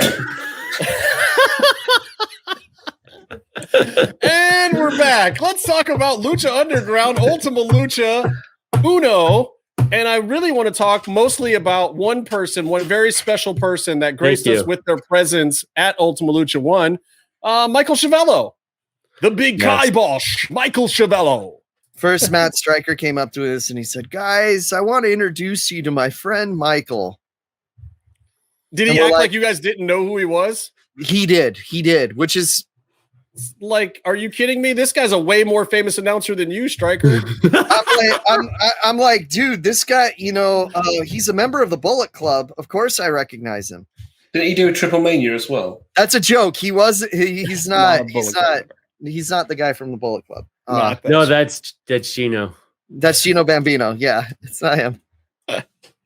Anyway, look, Chavello is a very capable wrestling, MMA, fight enthusiast and commentator. And it's a little weird because he's a lead announcer and so is Stryker. And you could tell that they stepped on each other's toes a little bit. But Chavello, for the most part, kind of stays quiet and just waits for some openings to hype things up. And I thought he did a more than serviceable job, and it was entertaining. Yeah. You weren't a fan, Case? It gave me Lord Alfred Hayes flashbacks. Okay, I can see that. And I think of Lord Alfred Hayes. I just think of the stories about Lord Alfred Hayes. Have you heard any of the stories about Lord? What are the stories about Lord Alfred Hayes? I would like to hear some. Lord Alfred Hayes had a legendarily huge penis. Giant cockosaurus. Taking the time code note. Gigantic. Promotional consideration paid for by the following. My dick. And Bob's nightmare for the Nintendo Entertainment System. Is that what Chavello is referring to when he says the big kibosh? Possibly. You know what I used to hate about Lord Alfred Hayes is how he would call Kato from the Orient Express Kato. Oh. Kato. Here comes Kato. Kato. Can't be bothered to the game because I'm too busy reeling in my giant dick to fit it in the pants. Hey, Meef, I have a question for you. Is it about Ultima Lucha? Yes. Great. So, you know how you can do custom action figures? Do you think you could repaint one of Kross's figures' back tattoos to actually be Cuerno? Kevin Kross wasn't even in this Ultima Lucha. I lied. Okay. I'll definitely do it. I have a question for you, Meef. It was a lie, Justin. I have a question for you, Meef. It's Ultima Lucha related. I've heard that one before. Does Lord Alfred Hayes' huge dick legend make it over to that side of the pond? I don't know. Or do they always just talk about Shirley Crabtree's dick? They don't call it a British cock. They call it. I definitely don't, because he was my granny's dance partner. So. Whoa. Oh, wait. Wow, we learned new things. Do you mean, are we talking horizontal dance partner? Vertical. Actual dance cards. Dance cards with check marks. Case. Might Big Daddy be your grandpa is what I'm asking. It'd be amazing if it was. Learning new things here on the MMM show. It's because, dude, delicious. It gives more credit to the Delicious Daddies thing. That's it. We don't get T-shirts of Delicious Daddies. We get unitards. Yeah, and those hats, the stovepipe hats. Yeah. All right, Alberto El Patron versus Johnny Mundo. Yeah. Pretty good match considering. I caught the scarf. Yeah, I that you have wearing it. I that you have it. He's gonna scarf. Now Byron complained that I scratched him to get it. It was my watch. I bet you have it. Byron goes to hockey games. He doesn't understand, like at a baseball game in a real sport, you fight to get the ball. You got Big Daddy Cool here. That's a good foot taller than the rest of the audience. That snatched it out of the air. And you know what? Somebody said, "Let me tell you something, Casey. That was a goddamn good catch. I'm gonna throw you Cupcake Rhodes' head." And I'm like, "All right, I'll catch it, Jack. I'll catch it." And you know what? I still have it, but it fell like behind the cabinet that I have right here, and I never got it out. It's fine. It's probably evidence in some trial. Right. It probably is. It's probably blow all over it. My notes on the match are pretty short and sweet. One, we should have known about Del Rio when he went to be the savior of Lucha at a Lucha show and threw his scarf at the biggest weirdo in the whole arena. Okay, weirdo. You know what's funny? W. Anyway, so then also I thought it was I mean, these are two WWE performers who are doing a WWE match, but they still did they still had that Lucha Underground style of just going and fucking shit up around the fans ringside. Yeah, look, they took it right out into the crowd, which I liked. This was the fastest I've seen ADR move since before his first IC run. I mean, like they did a good thing. I wasn't upset. I'll tell you what worried me about this match, though, is this was the first Melina showing up. No, not that. That worried me too. But it was the first signs that Marty Elias had narcolepsy. I mean, he just went to sleep in the middle of this match out of nowhere, and he missed a pin count. It's funny though. Well, I know that later, Justin. I noticed that he's one of the like 5 people credited for this show on Tubi, so he won. He did win. Yeah. No, look, he's spoken about it on this show before that there's this thing that happens where he gets super kicked lights out in a lot of Mundo matches, and I believe this was the first time we saw that. And it was a tradition that has continued to this day, to my knowledge, anytime that Marty Elias and Mundo are in the vicinity of each other. The man takes a good super kick. He does. He laid himself right out. You know, Rick Knox wants to think he's the only ref that can bump, but Marty went out cold, and it was kind of nice. And you know what? He didn't break into a million pieces. And, you know, like we were talking about before, this is a match where they got the finish right. Even though ADR kicked out like 700 times from Johnny's finisher, Johnny going over obviously needed to happen. Now, did Melina running in need to happen? I still have never gotten the full story on this. I don't know if I've never really asked any of the people involved because I didn't really want to know. Okay, look, no one's going to say this. But by season 2, he had a new girlfriend. It's not. Yeah. No, wait, I'm not done. He got that new girlfriend during season 2. Yeah. Okay. He didn't bring her in as a girlfriend. Before the first taping of season 2, she tweeted his dick pills to everybody. Melina did. Yeah. So here's kind of, I mean, and again, I'm just some guy who's super cool and has a guitar and a Drago mask in the background. So don't take this as gospel. You know what I mean? I'm just a regular guy who's super cool. Byron takes dick pills all the time. Byron's had some crazy girlfriends. But I think, I mean, from my interpretation is they were going to bring her in to be kind of what Taya was with him. And she was kind of rough to deal with the production company, and they had their own domestic situation going on. And so both of them blew up, and then she lashed out and tweeted dick pills and steroid medication, whatever. And like, no one gave a shit. And then she disappeared for another several years before she popped up on a YouTube wrestling show. And so that to me, I feel like her not being able to actually come to a deal with Lucha Underground was probably one of the greatest moments for Mundo and Taya, because I'm happy for both of them. They're a great couple, and they're getting to that point where they're both working for the same company and having a lot of success. And I think they're going to have a really good time moving forward. And look, Mundo himself has said he likes a strong woman. He likes a woman who's a little more in control. Clearly, Melina was that, and she was psychotic. But that's the kind of dynamic he likes in his relationship. She's a sweet lady. And I mean, even in this, it's weird. She's like forcing him to kiss her in the ring, almost like she's kind of making it creepier than he is. And Mundo seems like a fairly affable guy that kind of goes along with things from time to time. Yeah, people were chanting Batista. It made it a little weird. But it tastes like Batista. So I mean, because she moonsaulted and twatted a kid in the face in front of me. And I mean, if twatted means what you think it does in the States, twatted means hit. Okay. With what? I'm glad for you that it means that for you. Some woman decided to sit front row at a wrestling show with her literal, maybe 1-year-old child in arms. It was possibly even 3 months old.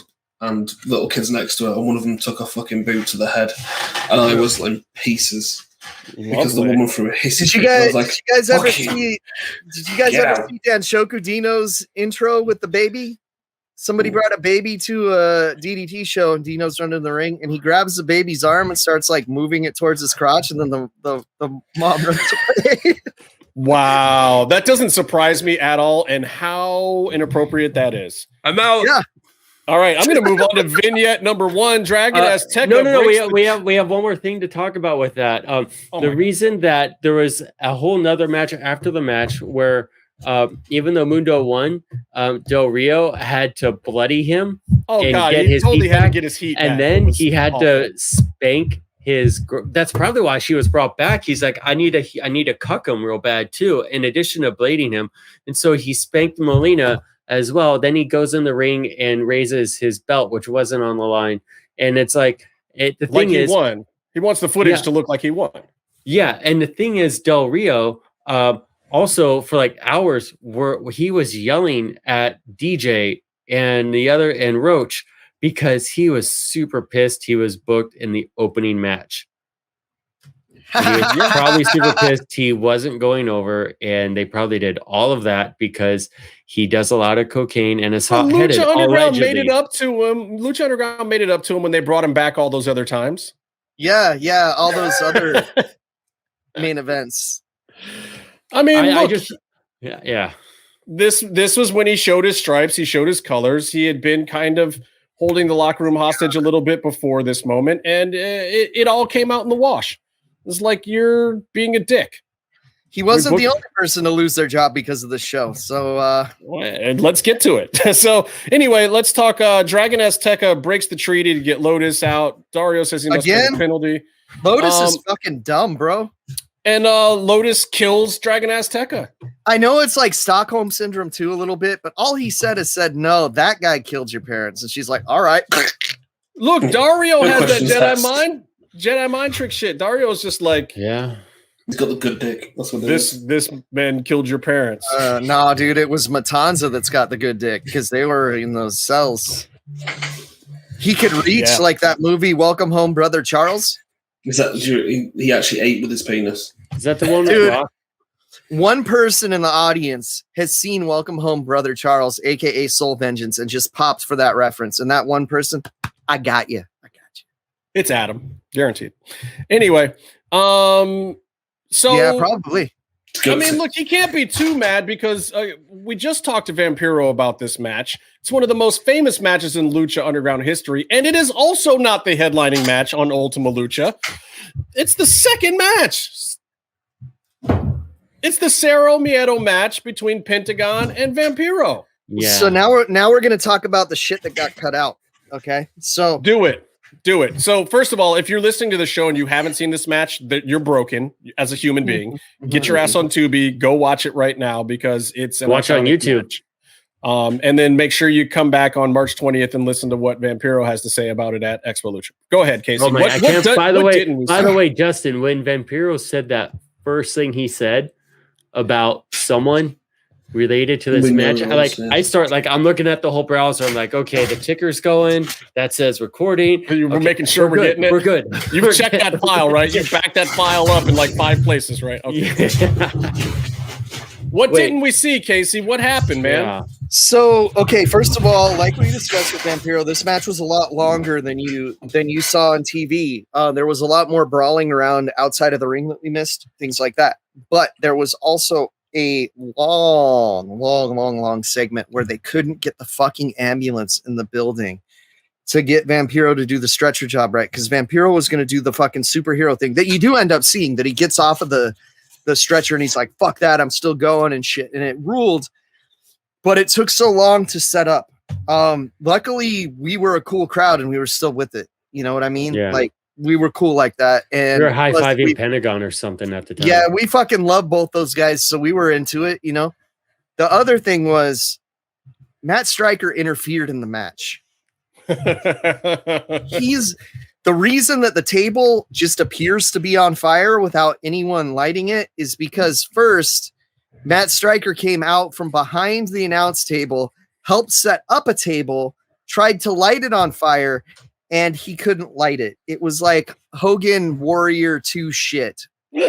And so amazing.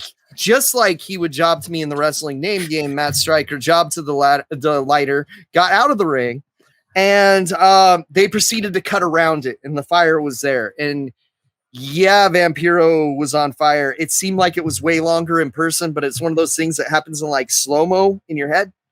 There's another one whenever Aerostar dives off of high things. It feels slow-mo when it's happening in real life for some reason. Vampiro wasn't supposed to roll out of the ring either. No. They were going to fire extinguish him then in the ring, and you can tell because the extinguisher has to run all the way around because he even rolled out. Yeah, because he was on the wrong away side. from the extinguishers. I mean, also missed the reason that no kids were no longer allowed at the temple after this point. When the big light tube broke, it shot into the audience and nearly decapitated a couple people.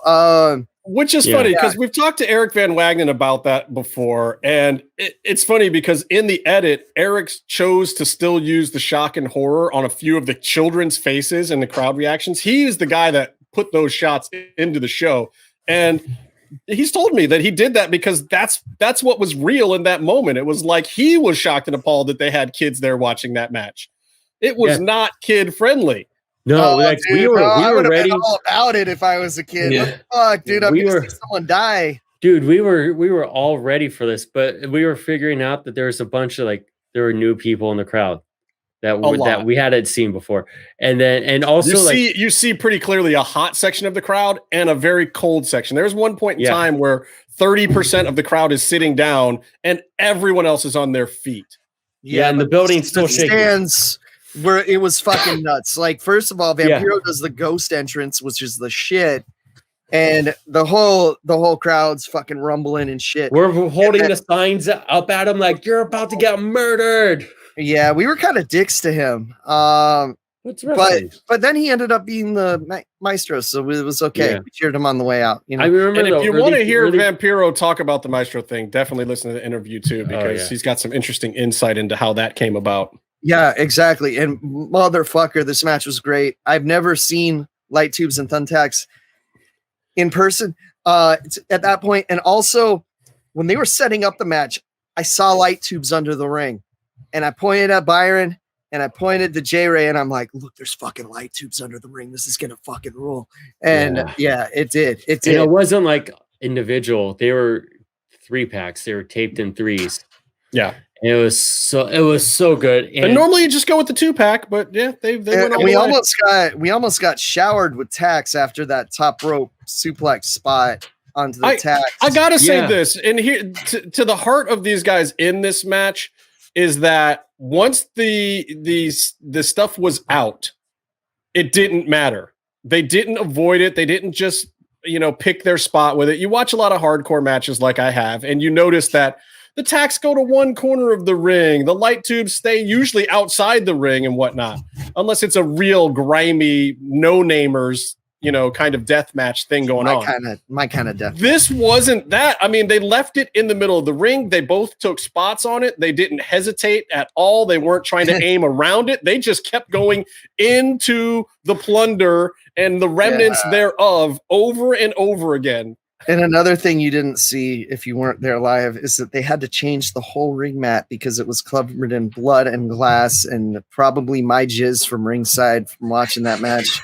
They definitely also another reason why this is not normally the second match of a card. What were you saying, Byron? Yeah. They were asking us if they were checking with us if we were okay. And I think the TV people ringside were beginning to realize the dangers present for people right next to the ring with debris of thumbtacks and fluorescent lights and all the powder or whatever shit's in there going where we were all we signed the waiver, but still they're like, oh my God. I mean, are you guys okay? And we're just pointing to our erect penises. We're very okay. You can tell. Yeah, we're more than okay. We could start a fire if we rub these together. What kind of gift baskets do you think Van Wagenen had to give Legal? And what kind of reach arounds was he giving during the matches to keep them away from Gorilla when this was happening? Legal had to be losing their fucking mind. And from everything I've heard, Legal the first year was the worst. He's just like, hey, have you guys met Carly yet? Go talk to her for a minute. Yeah, could you imagine though? If I were EV Dub and I was at Gorilla and the lawyer was like, you got to stop this. And I would say, well, why don't you try? Yeah, go right ahead. No, you just distract them. You have them talk to someone you haven't met yet, and then you're fine. Which just with the executives there, hopefully that was the case. Yeah, you're like, hey, yo, go talk to Konnan. He's got a new strain to show you. I have I have two visuals that really stand out that aren't besides the main ones of this match. One was Pentagon dancing between kicking Vampiro in the head as hard as he could. It's just so cool. He was so cool. All right. And two, it's watching it, and we from where we were sitting, we could see down the face tunnel or the heel tunnel. Where it's like backstage, and like that's where you basically, if you're going in and out, you're going to cross that, and that's where we would walk in. That's the entrance to the overall temple, blah blah blah. So during the thing, you just see like an adult like dragging their kids out of there. You just see them go by, like they're bouncing, they're out. Like they shouldn't have been here, man. Well, and there was a lot of executives bringing their families and MGM people there, and people up from AAA and this, that, and the other thing. We're gonna go see some wrestling like John Cena. Yeah, wasn't that at all? Crying after that match. Anyway. They should have come to day one. That would have been a little bit more palatable and safe when Casey was just strapping a grown man. There used to be a 12 and over chant because the rule was 12 and over. And it's a Lucha Libre show. Typically, just bring them all. If you're bringing your kids to a Lucha Libre show, they could see anything. This was a little different because I think they even brought younger kids. And there were real little ones there. Dude, in Lucha Libre, they have Children's Day shows that are absolute fucking bloodbaths where all the kids get in free. Amazing. Great match. It's one of the signature pieces of Lucha Underground. Go back and watch it. I enjoyed watching it myself. I want to talk things ever. Probably my favorite match. It's up there. The triple light tubes and the flaming table spot. Like that was a well done table spot. Yeah. Look, gift of the gods. We've got a bunch of our favorites in this one, like Big Rick and Sexy Star and Bengala, and then we've got some okay guys like Aerostar, Jack Evans, and Cuerno and Phoenix. It was two different matches that was going on here. There was one match of just absolute suck. And then there was like this real Lucha Libre match that happened for a couple of minutes at the end. It was so weird to me to watch this thing. It was a clusterfuck. This is where we never saw Big Rick again because he power bombed the soul out of Sexy Star. Right? Oh my God. He brought her up and down sideways on her head. Yeah.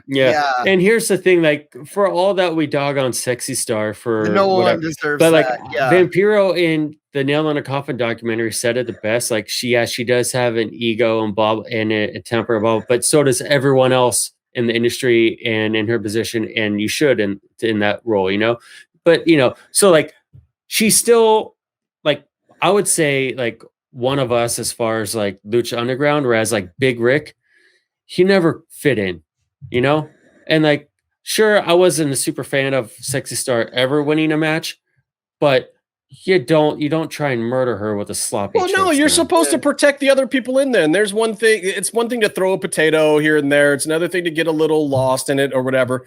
But it was just a poorly done spot. Yeah, another thing. Judge your opponent's weight. Person that you outweigh by 200 pounds. Yeah, it was unnecessary. It was just unnecessary. Here's another tidbit, by the way, about doing moves that I learned back when I was working on a house flipping show in Boston. There's this one kid, we used to call him Junior because he looked like the son of the contractor, but that's not his name.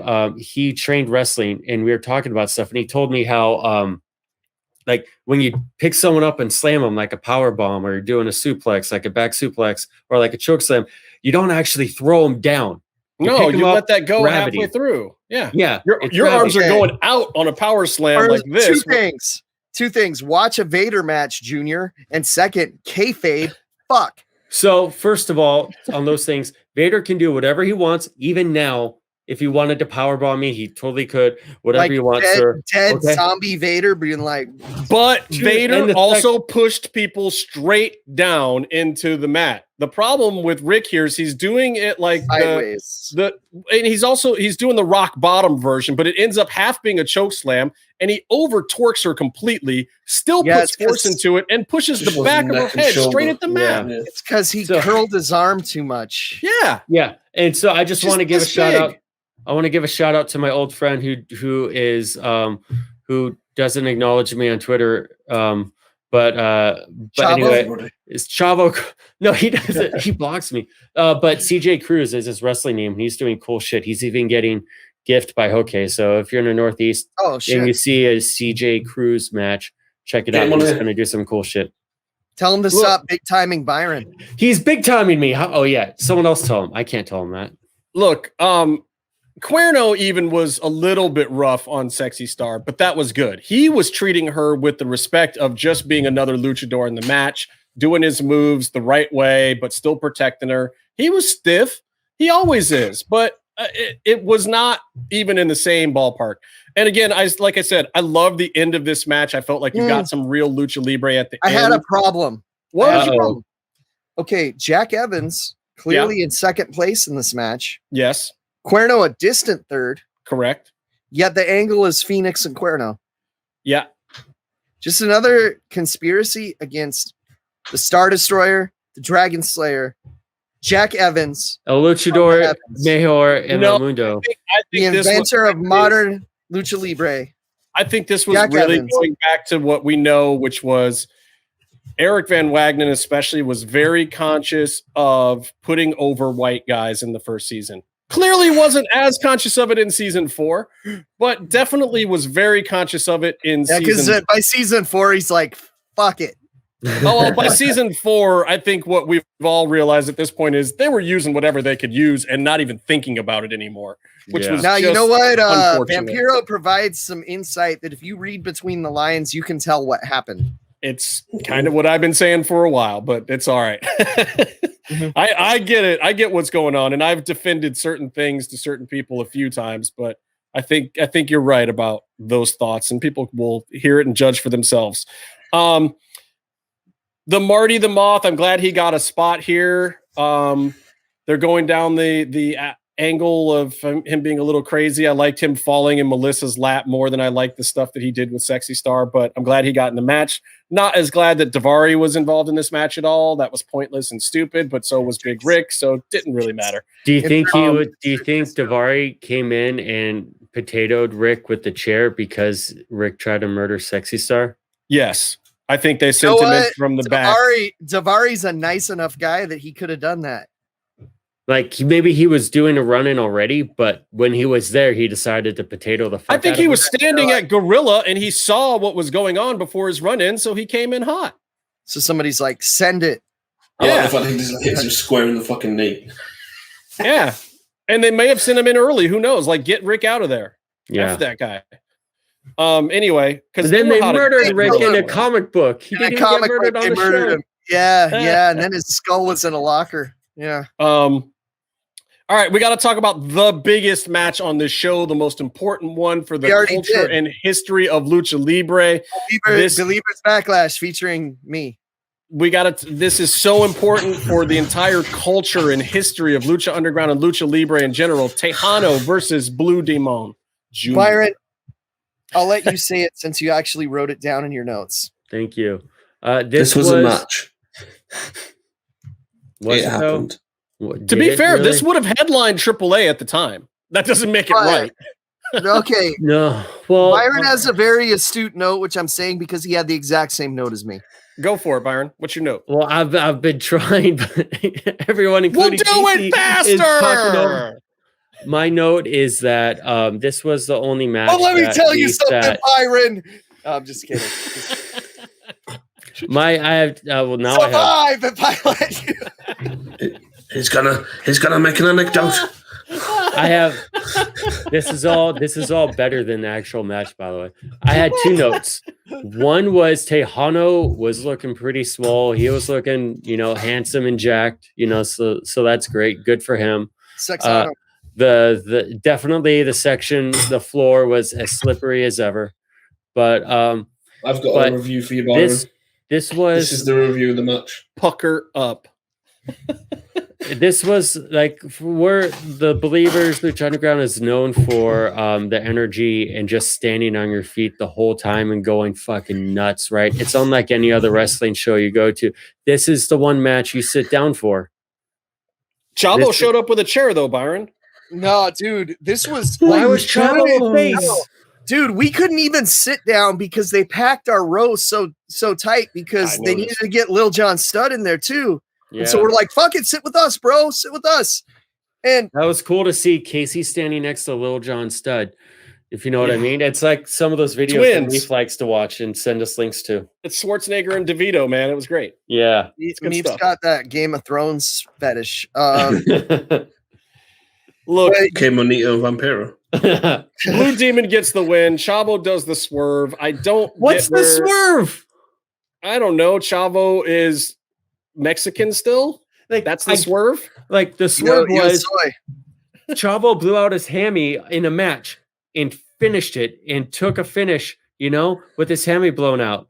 And everyone in the crowd was like, oh, fucking Chavo's hurt and he did all this. And he had a face. Well, they just stopped booing him because they respected what he did. Yeah, but that doesn't mean he didn't have an on-camera face turn. And he comes out and he's pretending to be face. And if you're watching, you're like, what the fuck's going on? Why is he pretending like he's not going to chair the dude that he doesn't like? Look, I like Chavo. I'm a huge fan of Tejano, but the reality is this match was booked purely because of egos in the back. We all know it was, and those egos had to be satisfied because they got the show started. They got things off the ground for Lucha Underground. And, in the business, you're going to pay respect to that. So you're going to give these guys their time to play out their little thing that they want to play out. But that's all it was. I got to say, though, you didn't see it on TV, but Blue Demon with the crew working heel with the crowd was fucking funny. He was calling us all jackoffs and shit. It was really funny. I did love their suits. That's funny. They look sharp. They look sharp. Lucha Underground Championship time. Prince Puma versus Mil Muertes with Katrina. And we're seeing this is the start of the best version of Katrina to me. This is the super powerful overlord Katrina. Yeah. She brought that vibe to the ring with her. The match was great. It was like, I didn't think Banderas was going to be able to go like this, even after seeing Grave Consequences and everything. Like, he kept up, and they protected him exactly the right way, too. They worked outside the ring when they were supposed to. Puma did the running when he needed to. He gave Ricky all the time in the world to have plenty of gas in the tank to hit all his spots fully. Like, they did this right. They did business together the right way. And as a fan, I could definitely appreciate it throughout the whole match. I gotta say, like, one of the highlights was them brawling through the crowd, and they grabbed my friend Hav's sign that we made for the Pentagon match, and he used the foam core. So Mil Muertes hit Puma with it, and it was awesome because that was Hav's birthday. We took him there, so he had something fun to do, and he got to take home his sign with a big head dent in it. It's fucking amazing. Dude, I'll tell you what, it is real obvious too when they come to you guys' side of the bleachers and Mill says move, things happened immediately. The Red Sea parts, and they're talking about an area that is already packed. And somehow all of a sudden there's a 20 by 20 area for these guys to wrestle because your section was not stupid. I'm not saying that my friend who shall remain nameless that I host another podcast. Is it Zach? I'm not naming names. He's not naming Zach. May have hidden behind my other friend Kevin. We warned him, and then he was super light on his feet. He was the most agile person I've ever met in my life. Looked pretty spry.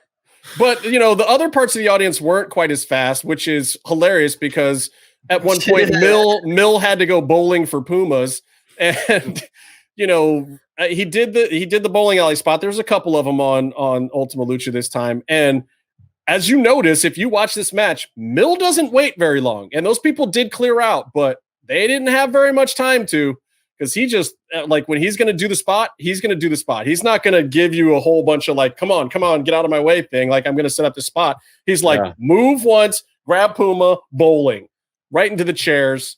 pretty amazing stuff. A lot of fun. He said move. And he's got a very loud, booming voice, so it's very clear that he said move. And also for more insight on why we moved so quickly when that specific man told us to, check out our interview with Vampiro, March 20th at Expo Lucha. Yeah. So look, I'm going to say this too about Ricky Banderas. His power slam is the stuff of legends. I mean, he just gets the hip torque immediately. It looks so damn good. Second favorite power slam in the business. My favorite is when Samoa Joe power slam Necro Butcher onto his forehead. Wow. Yeah, like the way that Mill does it too, it's just like he's already coming down with the guy, so there's not this huge height on it. It's perfect. It's just pitch perfect. Big fan of it. And of course, Puma does not go over. Katrina is holding the majority of the gold here. Byron looks really surprised on camera. That his hero. When he won, they took a close up of me going, yeah. The shot that they have at the end of the show when Puma loses, Byron's like, no, my baby boy from Boyle Heights. Oh, no, you look so disappointed. That's editing. That's editing. Funny. It's funny because there was one time that Byron just badmouthed Puma, and we're like, dude, stop. Because Byron's like, Puma, I don't like your fucking attitude. And when he was doing that, you suck, Puma. I don't like your attitude. And we're like, dude, no. Man, don't you know that kid is from the mean streets of Boyle Heights? He will jack you up, Byron. I'm not scared of him. No, but I gotta commend with the strong jawline. Wait, what was he saying? What are you saying, Meef? I said just distract him with a small white woman with a strong jawline. I regret asking what you said. I knew what it was gonna be. I gotta say, anyone who thinks that Lucha Underground never watched Wrestling Society X clearly did not see the end of this match where they CGI'd a camera shake in for the flatliner from the top rope. But I liked it. It worked. It worked. A little shimmy. I also like how they did the final pose off. And then one of the pose, brother. What? Yeah, but then one of the zombie dudes didn't raise the belt in time. They cut right as he's like, ooh. I wonder why Mandel didn't do. I mean, that guy didn't do that. That wasn't Mandel, was it? I think it was. I think it was Loco. Was it? Because Mandel's jacked, so he stands out. But he was standing down a step from everyone else too. I think, wasn't he? I don't know. I don't know. I'll have to watch it again. They're literally different colors and masks. It's easy to tell who's who. We got to get Mandel on this show soon. We got to do that. Because he's the only disciple of death we haven't had. Holy shit. Yeah, and he keeps liking posts and stuff on the IG account. So we should grab him soon. Can we get him on with Vinny Massaro's wife so they can talk about psychotic dolls? Yeah, let's do that. That would be great. That's a great combo. Psychotic dolls. Yeah. How long have we known about the Biohazard babies, or is that our screen? Yeah. How long have we known about it and not one of us has actually bought one yet? What do you mean? I got two. Oh, you're a jerk. I need to. I mean, is there ever an occasion not to have a creepy doll? God, Byron just kayfabes buying everything on this show. I know. Jesus Christ. I actually purchased Justin's something. the one who said he bought two, and he didn't. Of course I did. I gave them away to my friend who's into macabre baby doll shit. That makes sense. Mm-hmm. I didn't keep them because I don't keep much stuff in general. Anyway, listen. Let's talk about these final vignettes. Now that we've talked about how surprised and dumbfounded Byron was that his hero Prince Puma lost. Fuck Puma. My Puma lost. I'm going to sue them for slander. This was a very good touch. You feel like the show is over. You feel satisfied. You feel happy with everything. And then Lucha Underground. I wasn't happy until I saw Matanza, and they still fucking dick teased us at the end. Yeah, they sure did. But yeah, but it was fun. So you get Phoenix driving off in the Firebird with Cuerno following. In his fucking Chevy. Yeah. In his hoot ride. Marty has kidnapped Sexy Star. And she won't be laughing when she meets Marty's sister, which I like. We're teasing new characters here. That was a good touch. And we know that the character ended up being cheerleader Melissa as Mariposa, which was a great addition. I don't care. I'm giving Melissa the props because join the Dark Order. Join the boy. She sure has in her mind, at least. She runs her own dark order. Dark, crazy woman. I'm very tempted to buy her OnlyFans one of these days, but I don't know if I have the gumption to do it. Show, Jesus. Who knows what's on there? And dude, it could just be pictures of her cat.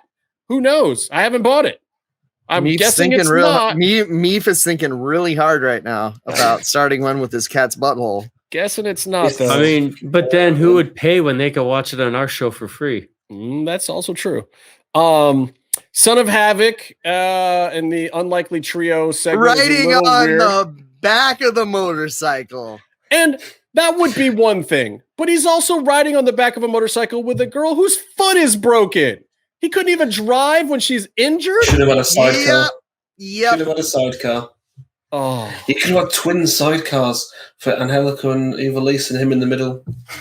I do like that she just tells him to shut up and get on. What's up, babe? What's up, babe? Want to give this another shot? You think I'm going to job again this week? I'm going to job so hard.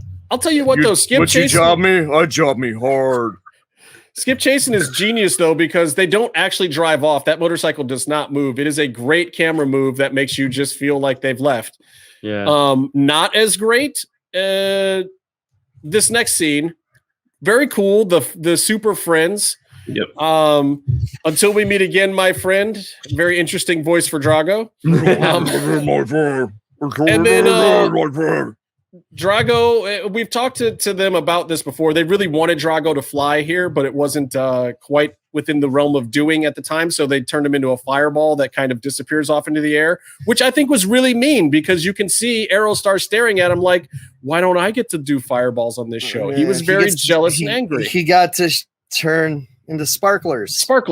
Yeah, but they made it up to him later. Out of focus sparklers. His agent worked out a deal for him the next season. Love you, Skip Chasing. Not your finest moment with the sparklers. Just saying.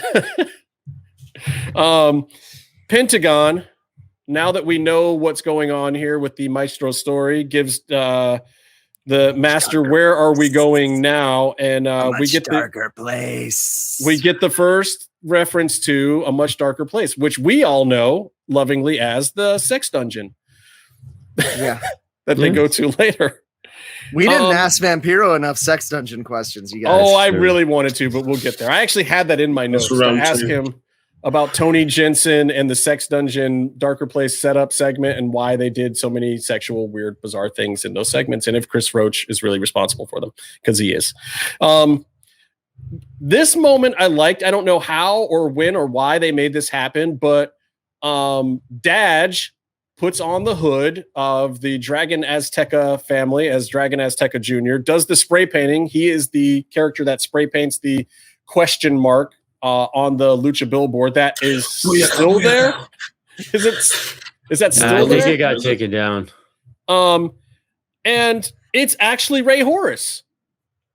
Like they brought him in just to do a vignette. That's crazy to me.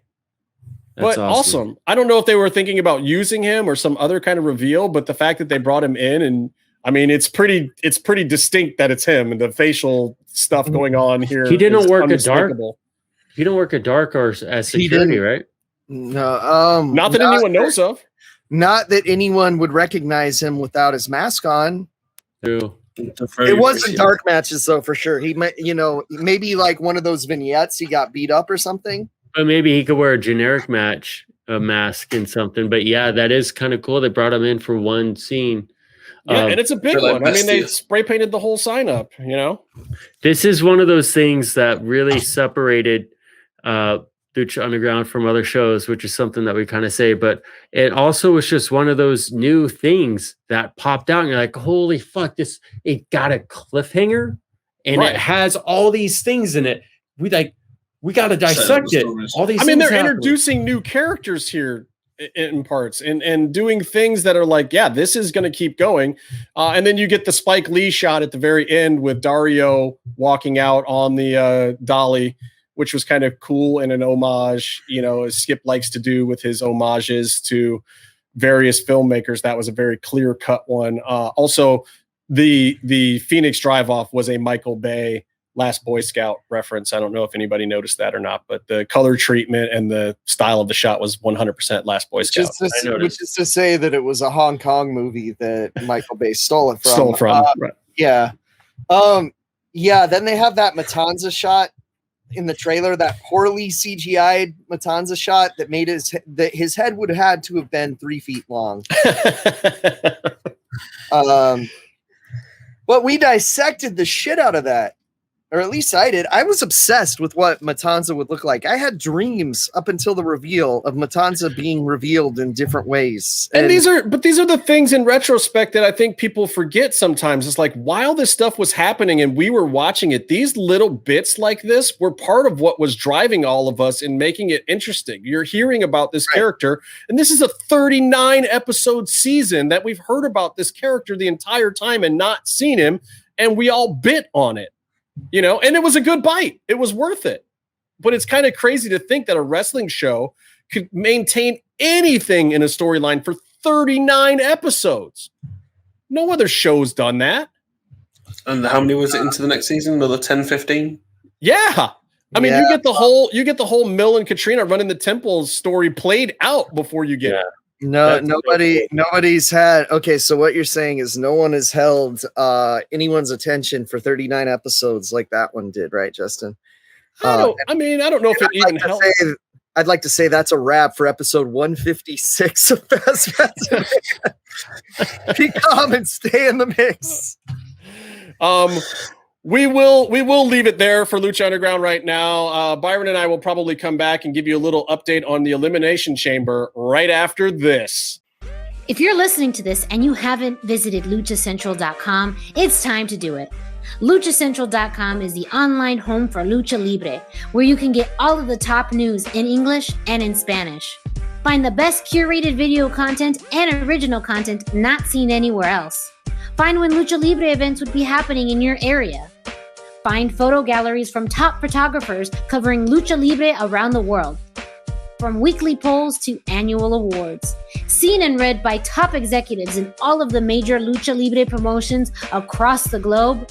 And on top of that, it's free. LuchaCentral.com, your centralized place for all things Lucha Libre.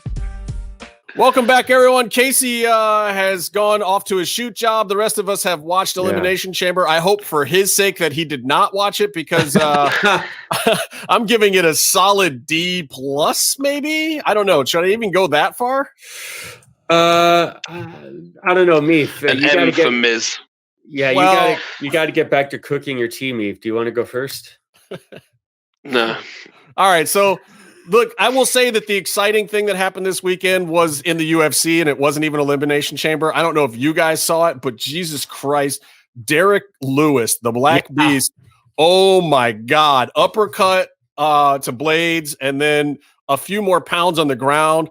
And my favorite part of it was all these people were like, oh my God, I can't believe he was hitting him on the ground like that when he was out and blah, blah, blah. And Lewis was just like, dude, that's on Herb Dean. That's Herb Dean's fault. Like the ref, but you see from the very beginning, Herb Dean is running to try to save that man's life. And he was out for a while. Like they had no camera shots of dude. And then when he finally walked out of the ring, the announcers are all like, oh, it's nice to see that Curtis Blades back on his feet and blah, blah. Man, he didn't know where he was. That dude might still not be okay. But I mean, like, I feel bad. And at the same time, I don't, because like, it's the fight game. And in the heavyweight division, bro, that can happen. It was only 2 extra shots on the ground. Yeah. And those shots on my face with my bone would have murdered me, would have been a legit death. Yeah. I mean, it's the only problem is you got to go to the whistle. You got to play to the whistle. That's what Lewis was saying. Like, bro, as soon as they tell me to stop, I will stop hitting a man. And if they don't, I got to keep hitting them. That's my job. I have to keep going. That's until the fight is over. Stopped and then, and then he gets knocked out and killed. Yeah, it's like, I get it. It's unfortunate because that man has so much power that he connects with one of those. It's brutal. The dude was already unconscious and then got 2 more clean, hauled off on the ground. Just, ooh. There was a beautiful knockout in boxing as well. Yeah, Mexican guy called Valdez. I posted on Twitter. That was like, boom, oh no. That guy's soul left his body before he hit the mat. There are just times in combat sports when you see a man's soul leave his body. It happens Canelo every now and versus then. Khan.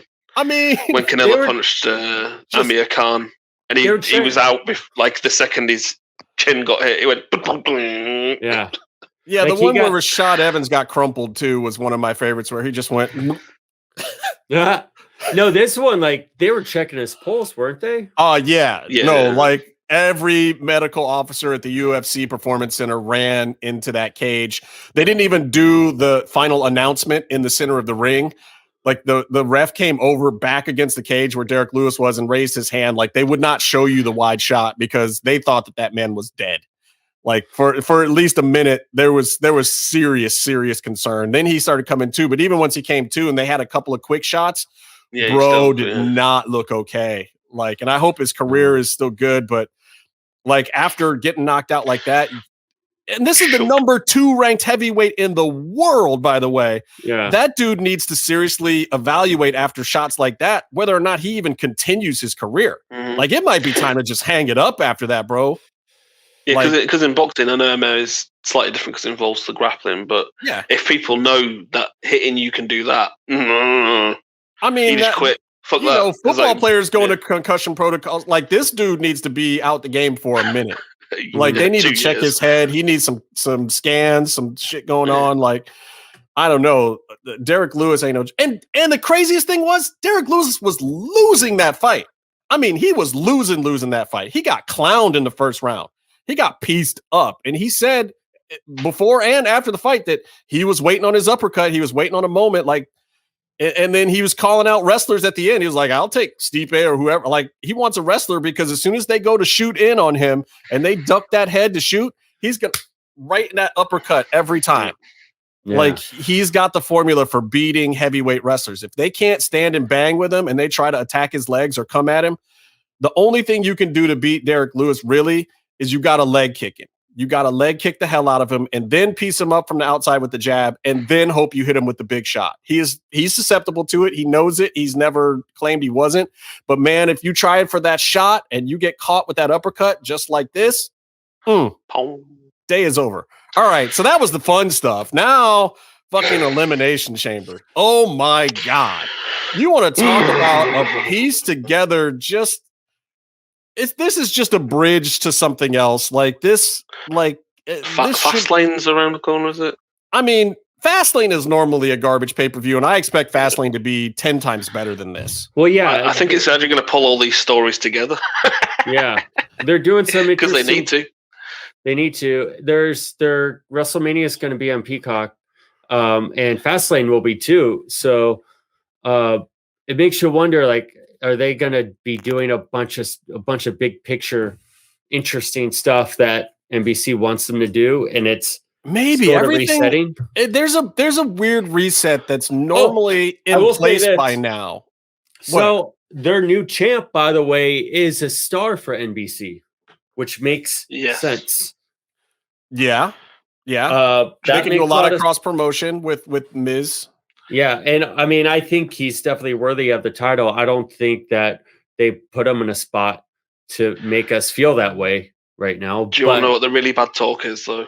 What? That the main event, the Miz's match at WrestleMania will be a tag team match with him and Morrison versus Priest and Bad Bunny. Interesting. I could see that. Or that's going to be Fastlane, and then at WrestleMania, it's going to be Bad Bunny versus The Miz for the title. I shit you not. I could see it. There's a lot of money in Bad Bunny. I would put that tag match on maybe right before the women's. But see, here's the thing. Here's the thing about WrestleMania. WrestleMania is not about all good matches. No, it's sideshow. They only want but it's not even just that. It's not even sideshow stuff. It's a media event. Mm-hmm. And there's a lot of eyeballs on it from the outside, and there's a way to get those eyeballs from the outside. And it's always been this way. They've always done the Mike Tyson stuff and the Ronda Rouseys and the Donald Trumps and the bringing in, whatever is the hot thing out there. And Bad Bunny has done right by them. From the second I saw Bad Bunny do the top rope dive to the outside, I was like, all right, I'm fine. I'm cool. I'll co-sign. If you're going to get in there and bump and do real things and because you're a wrestling fan, even if you're an outside entertainer and you're coming in and you're taking it seriously. And from all accounts that I've heard, Bad Bunny is taking it seriously and he wants to be a part of the product right now. You know, he doesn't need it. The guy sold millions and millions of records in Latin markets. Millions. I mean, he's like quadruple platinum in Latin markets? Though, how long does it take to knock out a Bad Bunny record? Possibly half an hour, right? So he can do this. He can wrestle and do what he wants to do because he's got the money. Then he can just knock out a shit record. Boom. I mean, I'll say this. Art is subjective. I don't it's subjective. I don't dislike his stuff, but I don't find it to be that amazing compared to other stuff that's out there, even in the Latin market. Like, I don't think that he's the greatest or whatever. And honestly, here's the thing. He might be a better wrestler than he is a performer. I don't know. But the guy's an entertainer. He's an entertainer. Yeah. And in the world we live in, it's like you can be a Kardashian. His music though, it doesn't really matter, to be honest with you. What matters is does he move the needle? And if he does, he definitely moves the needle. Yeah, put his music on, you have him perform and you just suffer through it if you don't like that, because you know that the needle's getting moved. And Vince doesn't know music from anything. Like, he still thinks the Big Show's theme is the best theme they've ever done. Come on. Like, Vince, it's not that bad. Fantastic. It's not that bad. It is good. It's a good tune. It's a Big Show. Yeah. And is that Vince singing that? Probably. He's gonna show. Oh, God. Have you seen the Ultima version of Sexy Boy? That's the better one. Oh, God. But like, Bad Bunny brought the 24/7 belt on SNL, which is huge. Yeah.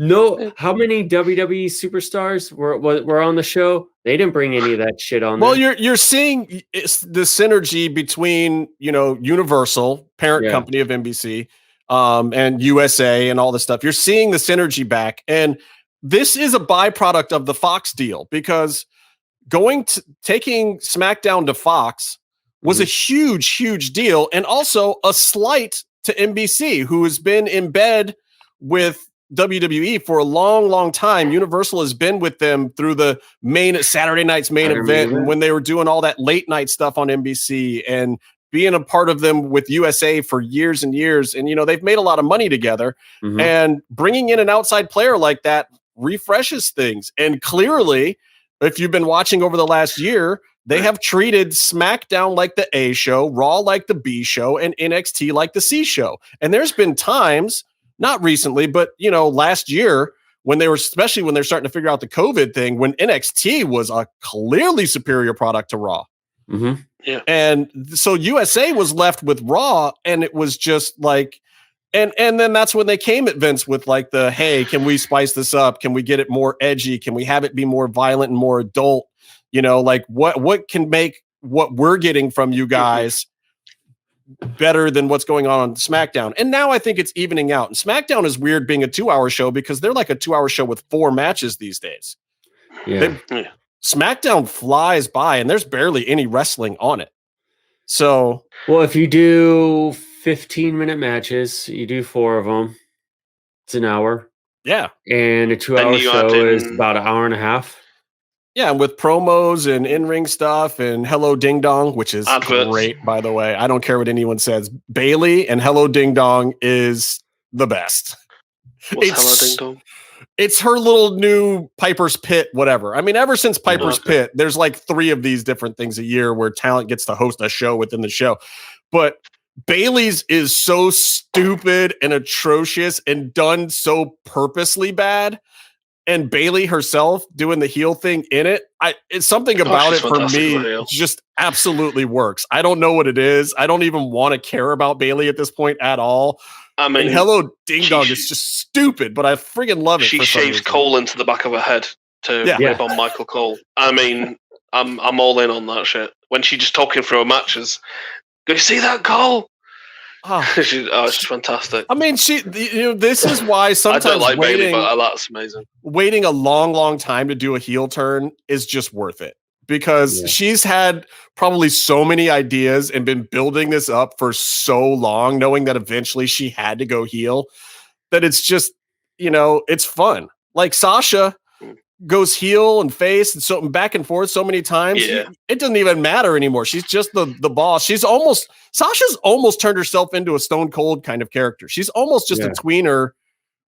Whatever. To be honest, that's where she should be anyway. We're considering a character. They should have more characters like that are just self-interested in it for themselves and entertaining the fans. That it doesn't really matter if they're face or heel; they can go against anybody. Yeah, I gotta say, I really, really enjoyed her and Bianca being paired up. They have a lot of the same energy, and I don't mean that in any.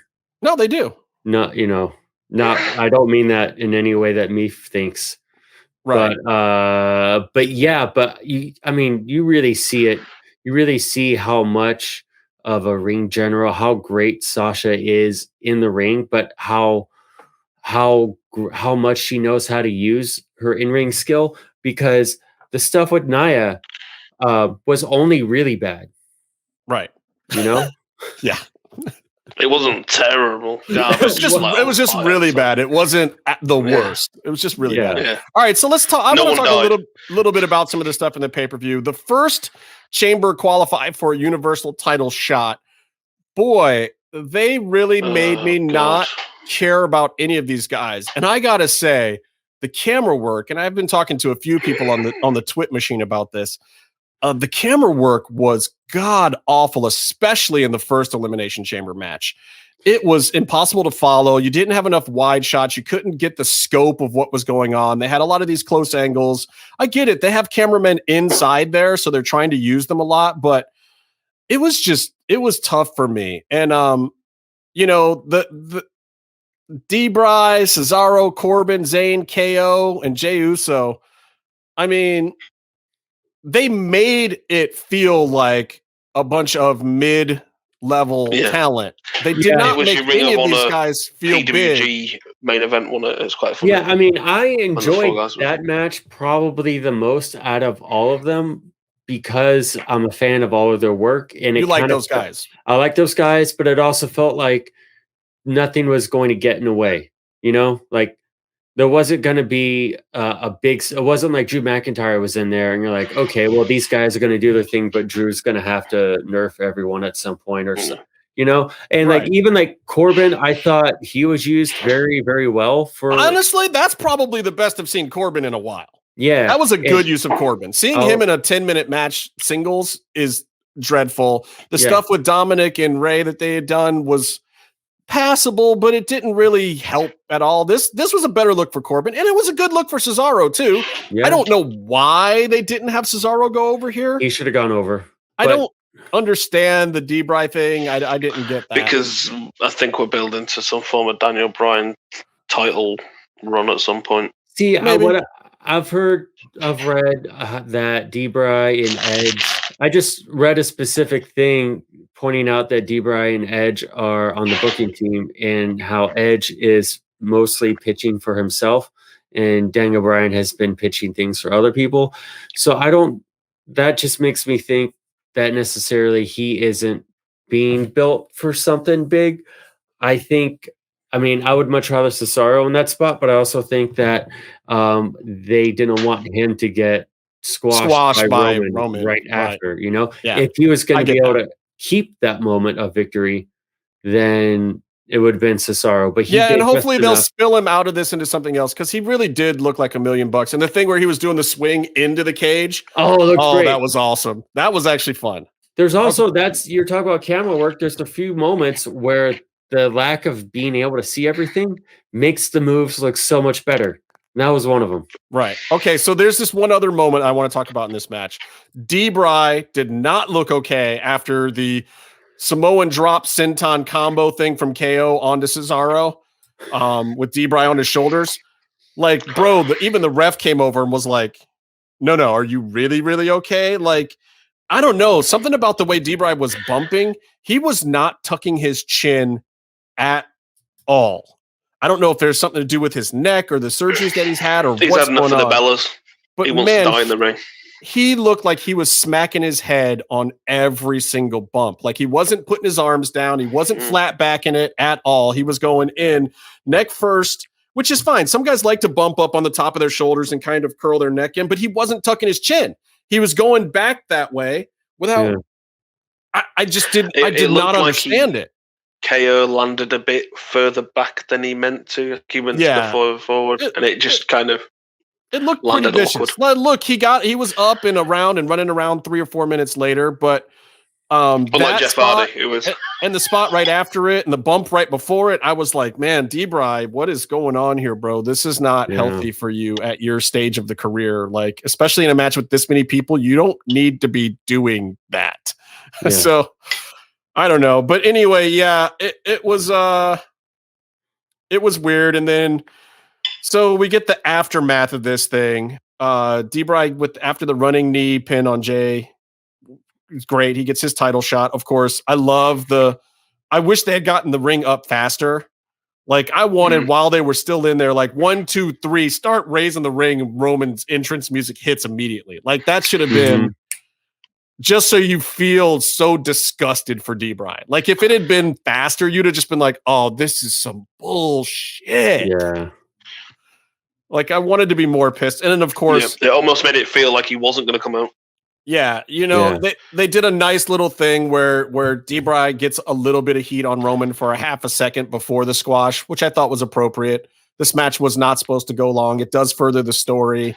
But man, if you're paying for this as a pay-per-view to see Roman Reigns, the big heel, you're not getting your money's worth. This is not a get your money's worth pay-per-view. No. Good Lord. No. I do like Roman using the front face lock. A lot of people are kind of using it, but he makes it look good, I think. Yeah. I don't know. But I thought what Roman did was completely appropriate and looked good. I liked the finish there. I liked the storytelling. I liked the way they wrote it. It's just you're not getting much from the guy because of how they wrote it, and this could have been done on an episode of SmackDown. This is not, I just don't know. The storyline is correct. I just don't know if it's correct for a pay-per-view. Yeah. I mean, I think as a fan watching it with what was presented, you should kind of have an idea that the winner of one of the most brutal matches, real and kayfabe, shooting kayfabe, you're not going to get a big one-on-one match right afterwards. It just doesn't. Right. It doesn't make sense. Yeah. But then with that in mind, then what's everyone really fighting for? They're fighting to get choked out in 2 minutes? Yeah. Well, I mean, but that's why I think that's part of why they had D-Bry go over, because he was the one who was talking about, I do this all day. I love wrestling. I don't care. I'll fight in the second match. I'm not worried about that. I'll come out there and go at him after I've been in a match for 30 minutes, and I think that was why it made sense that it was him storyline wise. I just think that somehow the Cesaro thing didn't quite work out the way it should have. And maybe they should have not even put him in this match. I don't know. Giving him something else to do tonight. But let's the next match, Lashley versus Morrison versus Riddle. I actually thought this was a decent match. I went for a shit for the entirety of this match. I thought the Hurt Morrison business performed. Yeah. Mm-hmm. Yeah, he did. But I mean, we're the Lucha Underground show. So like, I'm not surprised when I see him do that sort of level of work. But Bobby Lashley is someone who can work at that main event, big bad sort of level. And he hasn't in WWE. This is the thing. I think that them taking this belt off of Lashley is actually good for his career. He's had it. He held it for a while. He can, futz around with it for a little bit right now. And I know maybe it sucks to not have the gold going into WrestleMania, but I think that Lashley has done great work as the US champ and in this Hurt Business thing and kind of anchoring the mid card. And those guys are in favor in back. Yeah. So I have a feeling that part of the plan in taking the belt off of Lashley right here is actually to elevate him more out of the mid card into the top level picture and to get him to be able to mix it up more with some other guys. I think Raw could use it. I think with how much time and space Hurt Business in general has been filling for that 3-hour show, that they see the value in him and MVP. Honestly. So I could see them getting some other faction crossover and stuff. And we see that in the finish at the end too. So I think it's probably a good thing for Lashley in the long run. I question highly putting any title on Matt Riddle right now. From what I understand, Vince likes the character, and the character's over with Vince. Yeah. I okay. If you say so. Him and his partner ran a woman off of Twitter. But see, this is one of the things. This is one of the things where I feel like literally what's happening is Vince is just now seeing in Riddle what everyone else saw 4 or 5 years ago. He came out of MMA and he was doing all that fun stuff on the indies, and he was coming out with the barefoot gimmick, and the stoner thing was just so amazingly stupid that, you know, hardcore wrestling marks popped for it, because it was like, this dude really is a fucking stoner. He is a dumbass. And people were loving it because Riddle just went with it. And then at NXT, you know, all the indie fans brought that in and put it behind him of like, we already know who you are, dude. You've got this, just run with it. And literally now it's so tired. The gimmick is so dry and crusty, and Vince is just now seeing it. So Vince is getting a laugh out of it and letting it get pushed. That's what I feel like is happening. I don't know that for a fact, but I just feel like this is another one of those, Vince, you're 5 years behind the rest of us, dude, catch up kind of things. He definitely was the least interesting part of that match, regardless of any legal pending blah, blah, blah, blah, blah, blah. I mean, honestly, like, look, I'm more interested in Damian Priest on Raw right now than Matt Riddle. You know what's great? You know what they should have said to him when he started at NXT? Like, try, be bilingual on camera. It worked with the other ones because you're more comfortable. Why not? Do it. Yeah. I don't know. Anyway, he looked really good doing that little bit. Yeah. When he started, it was good. It's good stuff. So you look, he's getting a little bit of a push, and honestly, he's in that phase right now where it's up to him. If he does the right stuff with the push, if he's humble in the back and sink or swim, shaking hands and making friends, and then doing good work out front and protecting people, and we'll see. You know it's going to be great at WrestleMania when Bad Bunny beats Miz for the belt, and then for the title, and then Damian Priest just beats Bad Bunny and he becomes the champ. We'll see. They might have some big plans for him. I don't know. And honestly, I know where the verdict is out on Damian. The verdict out on Damian is out because nobody knows if he can lead a match. There's leading a match and there's following a match. There's the guy in the ring that calls a lot of it, but he's not, from what I understand, a guy who's ever really led a match. And at some point in time, he's going to have to, being his size, because if he tries to work, especially the smaller guys that are this level above him at WWE, and they're calling the match, that's going to expose him a lot. Yeah. A lot. And if he's in these big 5-man and 6-man matches or whatever, and he's not calling a part of it, at least, it's going to be bad news for him. Kross is different because Kross can lead or follow. Mm-hmm. And that's one of the differences. He can call a whole match, or he can do like the Simon Gotch match I saw him do in Mav, where Gotch called the whole thing. And Kev went along with the whole thing, and Simon knew exactly how to give him spots and to give him action and knew what to do. And Kev knew how to go with it and played it out for 25 fucking minute match for a big hoss dude. Yeah. And didn't look like he was gassed at all at the end. Damian's got to learn that, man. And I don't know if I see it yet. So I look at a champ, a good champion. I think it should follow the model of Okada's recent record-breaking run, because he had so many different types of opponents.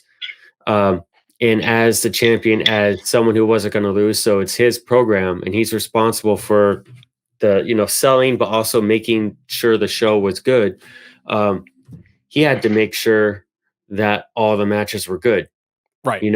It's your responsibility to bring in your opponent and put on a good show. Hogan groomed all these people like King Kong Bundy or whoever, they'd come in, and he brought all these people in to lose to him because he knows it would do good business and he could do a good match. And that's part of it. I mean, you're talking about a guy with a 4-move set.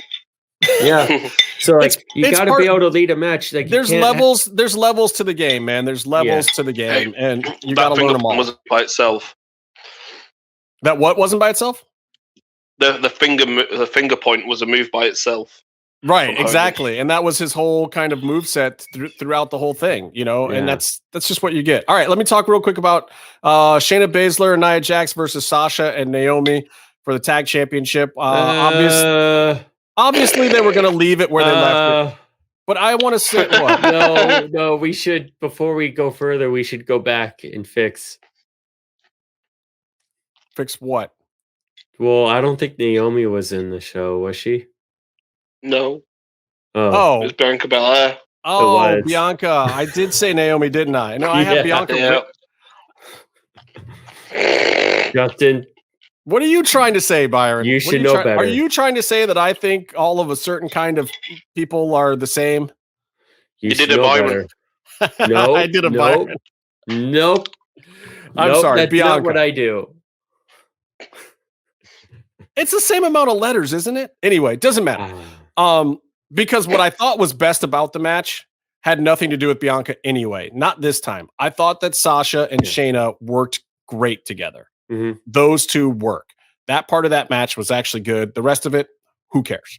Well, I did like the part where Bianca was walking to the ring with her music and Sasha was dancing to it. Yeah. Good. There's weird stuff going on, and then they had Reg wrestling on Friday in intergender. He's literally in the women's division right now. Yeah, I have a question about him, which I'm okay with. But go ahead. What's your question? He's a sommelier. Oh, he's a sommelier. Wine expert. Yeah. So wasn't he supposed to be doing that for Carmella? Yeah, but that's part of the best thing about it. Like they're making it this weird storyline. Carmella got on him for helping Sasha out, but he's got like this kind of weird crush on Sasha, trying to help her out thing. And then he's wrestling in matches in the women's division. It's interesting. He's a simp. He's simping. Yeah. They're stealing the Maki Ito storyline before it can start. Well, it is what it is, man. I don't mind it. It's keeping that little stuff interesting. It's giving them time to keep Bianca fresh and figure out what they want to do with her for WrestleMania. I think they're keeping their options open and it's moving storylines ahead. So fine. Elimination Chamber. So literally this is a 4/5.5 match show. Actually 6 match show, because you got the Roman Debray match, but that's part of the first Elimination Chamber. Then you got the US title, then you got the women's title, then you got the second Elimination Chamber, and then you got the post Money in the Bank, whatever. But literally, it's basically a 4-match show. Where was the singles women's match? No. I'm saying this tag match. It didn't happen, did it? It didn't happen. No. They kind of said something about someone stepping up to take Asuka on in someone's place, but then why was Asuka taken off? We don't know. I don't know. This pay-per-view actually something to their opponent, wasn't it? This show actually ran a little short too, I believe. Mm-hmm. But half an hour. Anyway, so you head into this next Elimination Chamber match, and I immediately felt like these guys were stars more than the guys in the first match. And what did it for me was Kofi, once he's already locked up and he starts talking smack on the other guys, and they have the mic in there and you can hear him loud as day. And he starts talking about, oh yeah, Randy, your thighs look good. Your quads look good, baby. Whatever. I'm going to come in there and knock you. Like, he just started talking all this yang to Randy Orton, and I just lost it. But it was like Kofi gets it. Kofi's been the mid-card guy, and then he had a run at the top, but he knows how to make himself, even though he's a mid-card guy right now, he knows how to make himself look like he belongs with the top guys. And all of these guys, even Sheamus, because he had that little run at the top, he knows how to present himself as something bigger than a mid-card guy when it's time to. So I felt like, even though I like personally the wrestlers that were in the first one better, these guys looked like way bigger stars to be in an Elimination Chamber than the first batch of guys. Yeah, I think so. I mean, even Sheamus's whole looking away when he was stood in the corner doing his like meditation almost. It was That's like the best gimmick Sheamus has done in 3 years. Yeah. That look away. Yeah, that was the most impactful thing he's done since he was champion.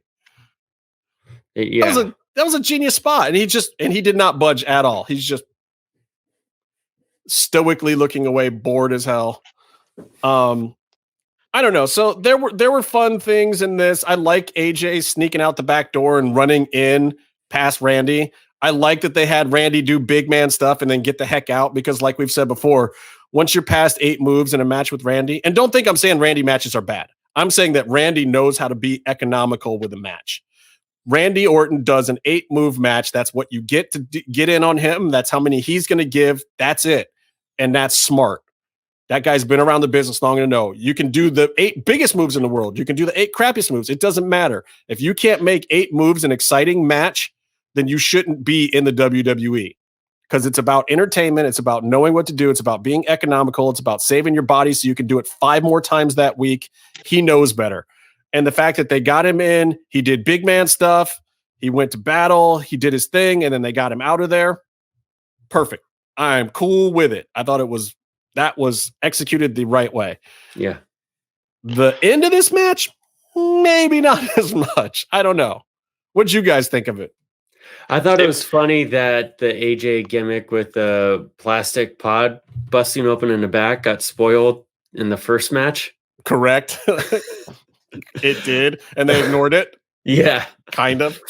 But yeah, I mean, I kind of skimmed through this one. It felt bigger, but I knew who won by the time I watched it, and I have less personal investment in it. Correct. Was this the one with the really quick eliminations at the end, like boom, boom, boom, or was that the first one? The first one. The pins. First one. Yeah, because the pins were like just came up like out of nowhere. All of a sudden, it was like, okay. No, the first one they got the go home signal, and they just started rolling dudes up left and right. The first one made sense, I thought, because Jay pinned Kevin Owens, and it made sense. But the series at the end, there was like 3 eliminations pretty quickly towards the end of the first one. This one I thought paced out a little bit better. But Drew eventually retains. To be expected. I don't think anybody expected Drew to drop right here, especially to this batch of guys in this way without having some kind of heat on anybody. And then, of course, we've known this is coming forever. Miz cashes in. Perfect time. Absolutely should be cashing in. But Bobby Lashley, he came in and put himself over the champ first, which correct. Is exactly what you were saying earlier. It's that classic, but it's that classic wrestling move where the IC champ is rumored to be moving up, and he loses clean and then shows up bigger than ever. But he didn't lose clean. He got a crutch shot. He got a double crutch shot in a 3-way match. Else got pinned. And someone else got pinned. So they completely protected Lashley getting the belt off of him, which was a very nice thing for them to do. That's how you can tell they like him in the back. Yeah. I mean, they gave him that finish to take the belt off of him, to move him on to other things. It's been on him forever, though, and there's no good feuds there, and there's no challenger that's going to come up that he can have some hot program with to take it off of him. Those guys are all in this other picture. They're all in this other picture. They had to get the U.S. title off of him. And that was the most respectful way. That is Vince saying, I love you, brother. Let's move you on to something else. Like, I'm going to give you a finish where you don't even get pinned and you take a crutch shot, and I'm going to let you get heat on a champ later. Yeah. Like, I mean, you can't get a send-off from a belt. Thank you. Yeah, you can't get a send-off from a belt any better than that. That is the ultimate send-off from a belt. Yeah. You're coming back in the final quarter of a pay-per-view. That's a hot ticket item. So it does. And he looks bigger than Miz too at the end of the match, at the end of the whole show too. But I think that's the point. And here's a lot of people are complaining about Miz, but that's the whole point of putting the belt on Miz. You want him to be a champion that you're going to complain about. You want to not feel like he's the biggest guy in the division. That makes the chase for all of those other guys that are so much more worthy, worth it. Sometimes you need a champ like Miz. Yeah. He is the champ for right now. It's not Drew. And honestly, No offense to Drew, but I hope they don't put him back into the picture for WrestleMania. I hope they don't. Because Drew is not the guy that's going to draw. Drew is not the guy that's going to make Raw exciting or interesting right now. I think Drew can have another run. I think they put him back in the title picture in fall to make sure that he keeps his status as a top guy and as a menace in the division. But he's not a WrestleMania guy. And he had his moment last year, and it was a good moment at a weird time. But just because they want to make, I hope they don't hotshot him back into the picture just to make good on their promise to Drew, to give him a crowd or whatever. Like, save it. He's young enough that he can still have time. They can still keep him in the top tier.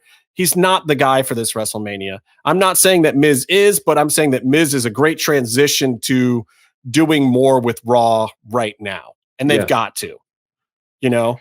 Totally. So we'll see. Miz has been there before. Drew McIntyre isn't even a good guy champion. He's just boring as fuck. I thought he was okay. Whereas the Miz will wind everybody up and cause people to watch because they'll be irritated by him. And you can have everybody chasing the Miz, and it still makes sense. Where Miz can't look over one shoulder this way or one shoulder that way without some trouble brewing for him, whether it's Drew or Randy or even bring Edge back over here if he loses to Roman, whatever. Like, you can make Miz storylines exciting. Morrison can turn on him. You can have Lashley in that picture now. And who knows what the complication with Lashley is. Like, here's Lashley. He comes out here and basically does a favor for the Miz, even though Morrison was in that match where, you know, he just lost. But maybe that's how they group those guys up. Maybe Hurt Business and Miz, you know, start to team up. Who knows? You got options now. Yeah, I'm a little bit uneasy about them teaming up, but I think it creates, that's part of why it makes it a good idea, because it creates an imbalance. And they got 3 hours to fill on that show, man. 3 hours. I just don't want. Just remind me of Miz and Morrison, how they're doing all these songs, hey, hey, ho, ho. It's all the same garbage. And they would say, like, straight face to Bad Bunny. You know, I thought SNL would have been better if we were performing our song, hey, hey, ho, ho, instead of whatever crap you did. It's like, you don't even have a song. It's hilarious. It's amazing. But I don't want them to keep, like, this is a good spot, especially in a big money making time of year, for them to be serious competitors and entertainers, as opposed to them trying to rap in front of a group of black guys who have been legitimate the whole year. Yeah. I don't want to turn them into stereotype comedy teams, you know? Which I think is the good thing about the fact that you're going into WrestleMania, because there does have to be a little bit of a serious component to it. And maybe that component will be coming from whoever's chasing and not necessarily from the Miz, but I think it will keep the program from getting too bogged down in silliness. Yeah. You know, it won't be the lists of Jericho with KO breakup and all that stuff. I think you'll get it something more serious than that, but we'll see. Anyway, that's all we got time for this week. Thanks for sticking around to hear us talk about the pay-per-view and all the other crap that we had going. We have a lot of exciting things. Oh, I heard Sammy Guevara news, by the way. Apparently, a lot of back and forth over the Impact rumors of what was next and what was planned and blah, blah, blah. But I think what we're finding out is that Impact wanted to bring him into a bunch of tag matches. Oh, and Sammy was like, well, I'm just leaving a team. I'm trying to do a solo thing. And then Impact got really sore about it and was like, yeah, we don't need you at the arena today. And so Impact's got a lot of mouths to feed right now. It's a pretty big roster, so I can see it both sides. But anyway, we'll talk about it next week and see what comes of it. So until next time, stay calm and stay in the mix. Bye.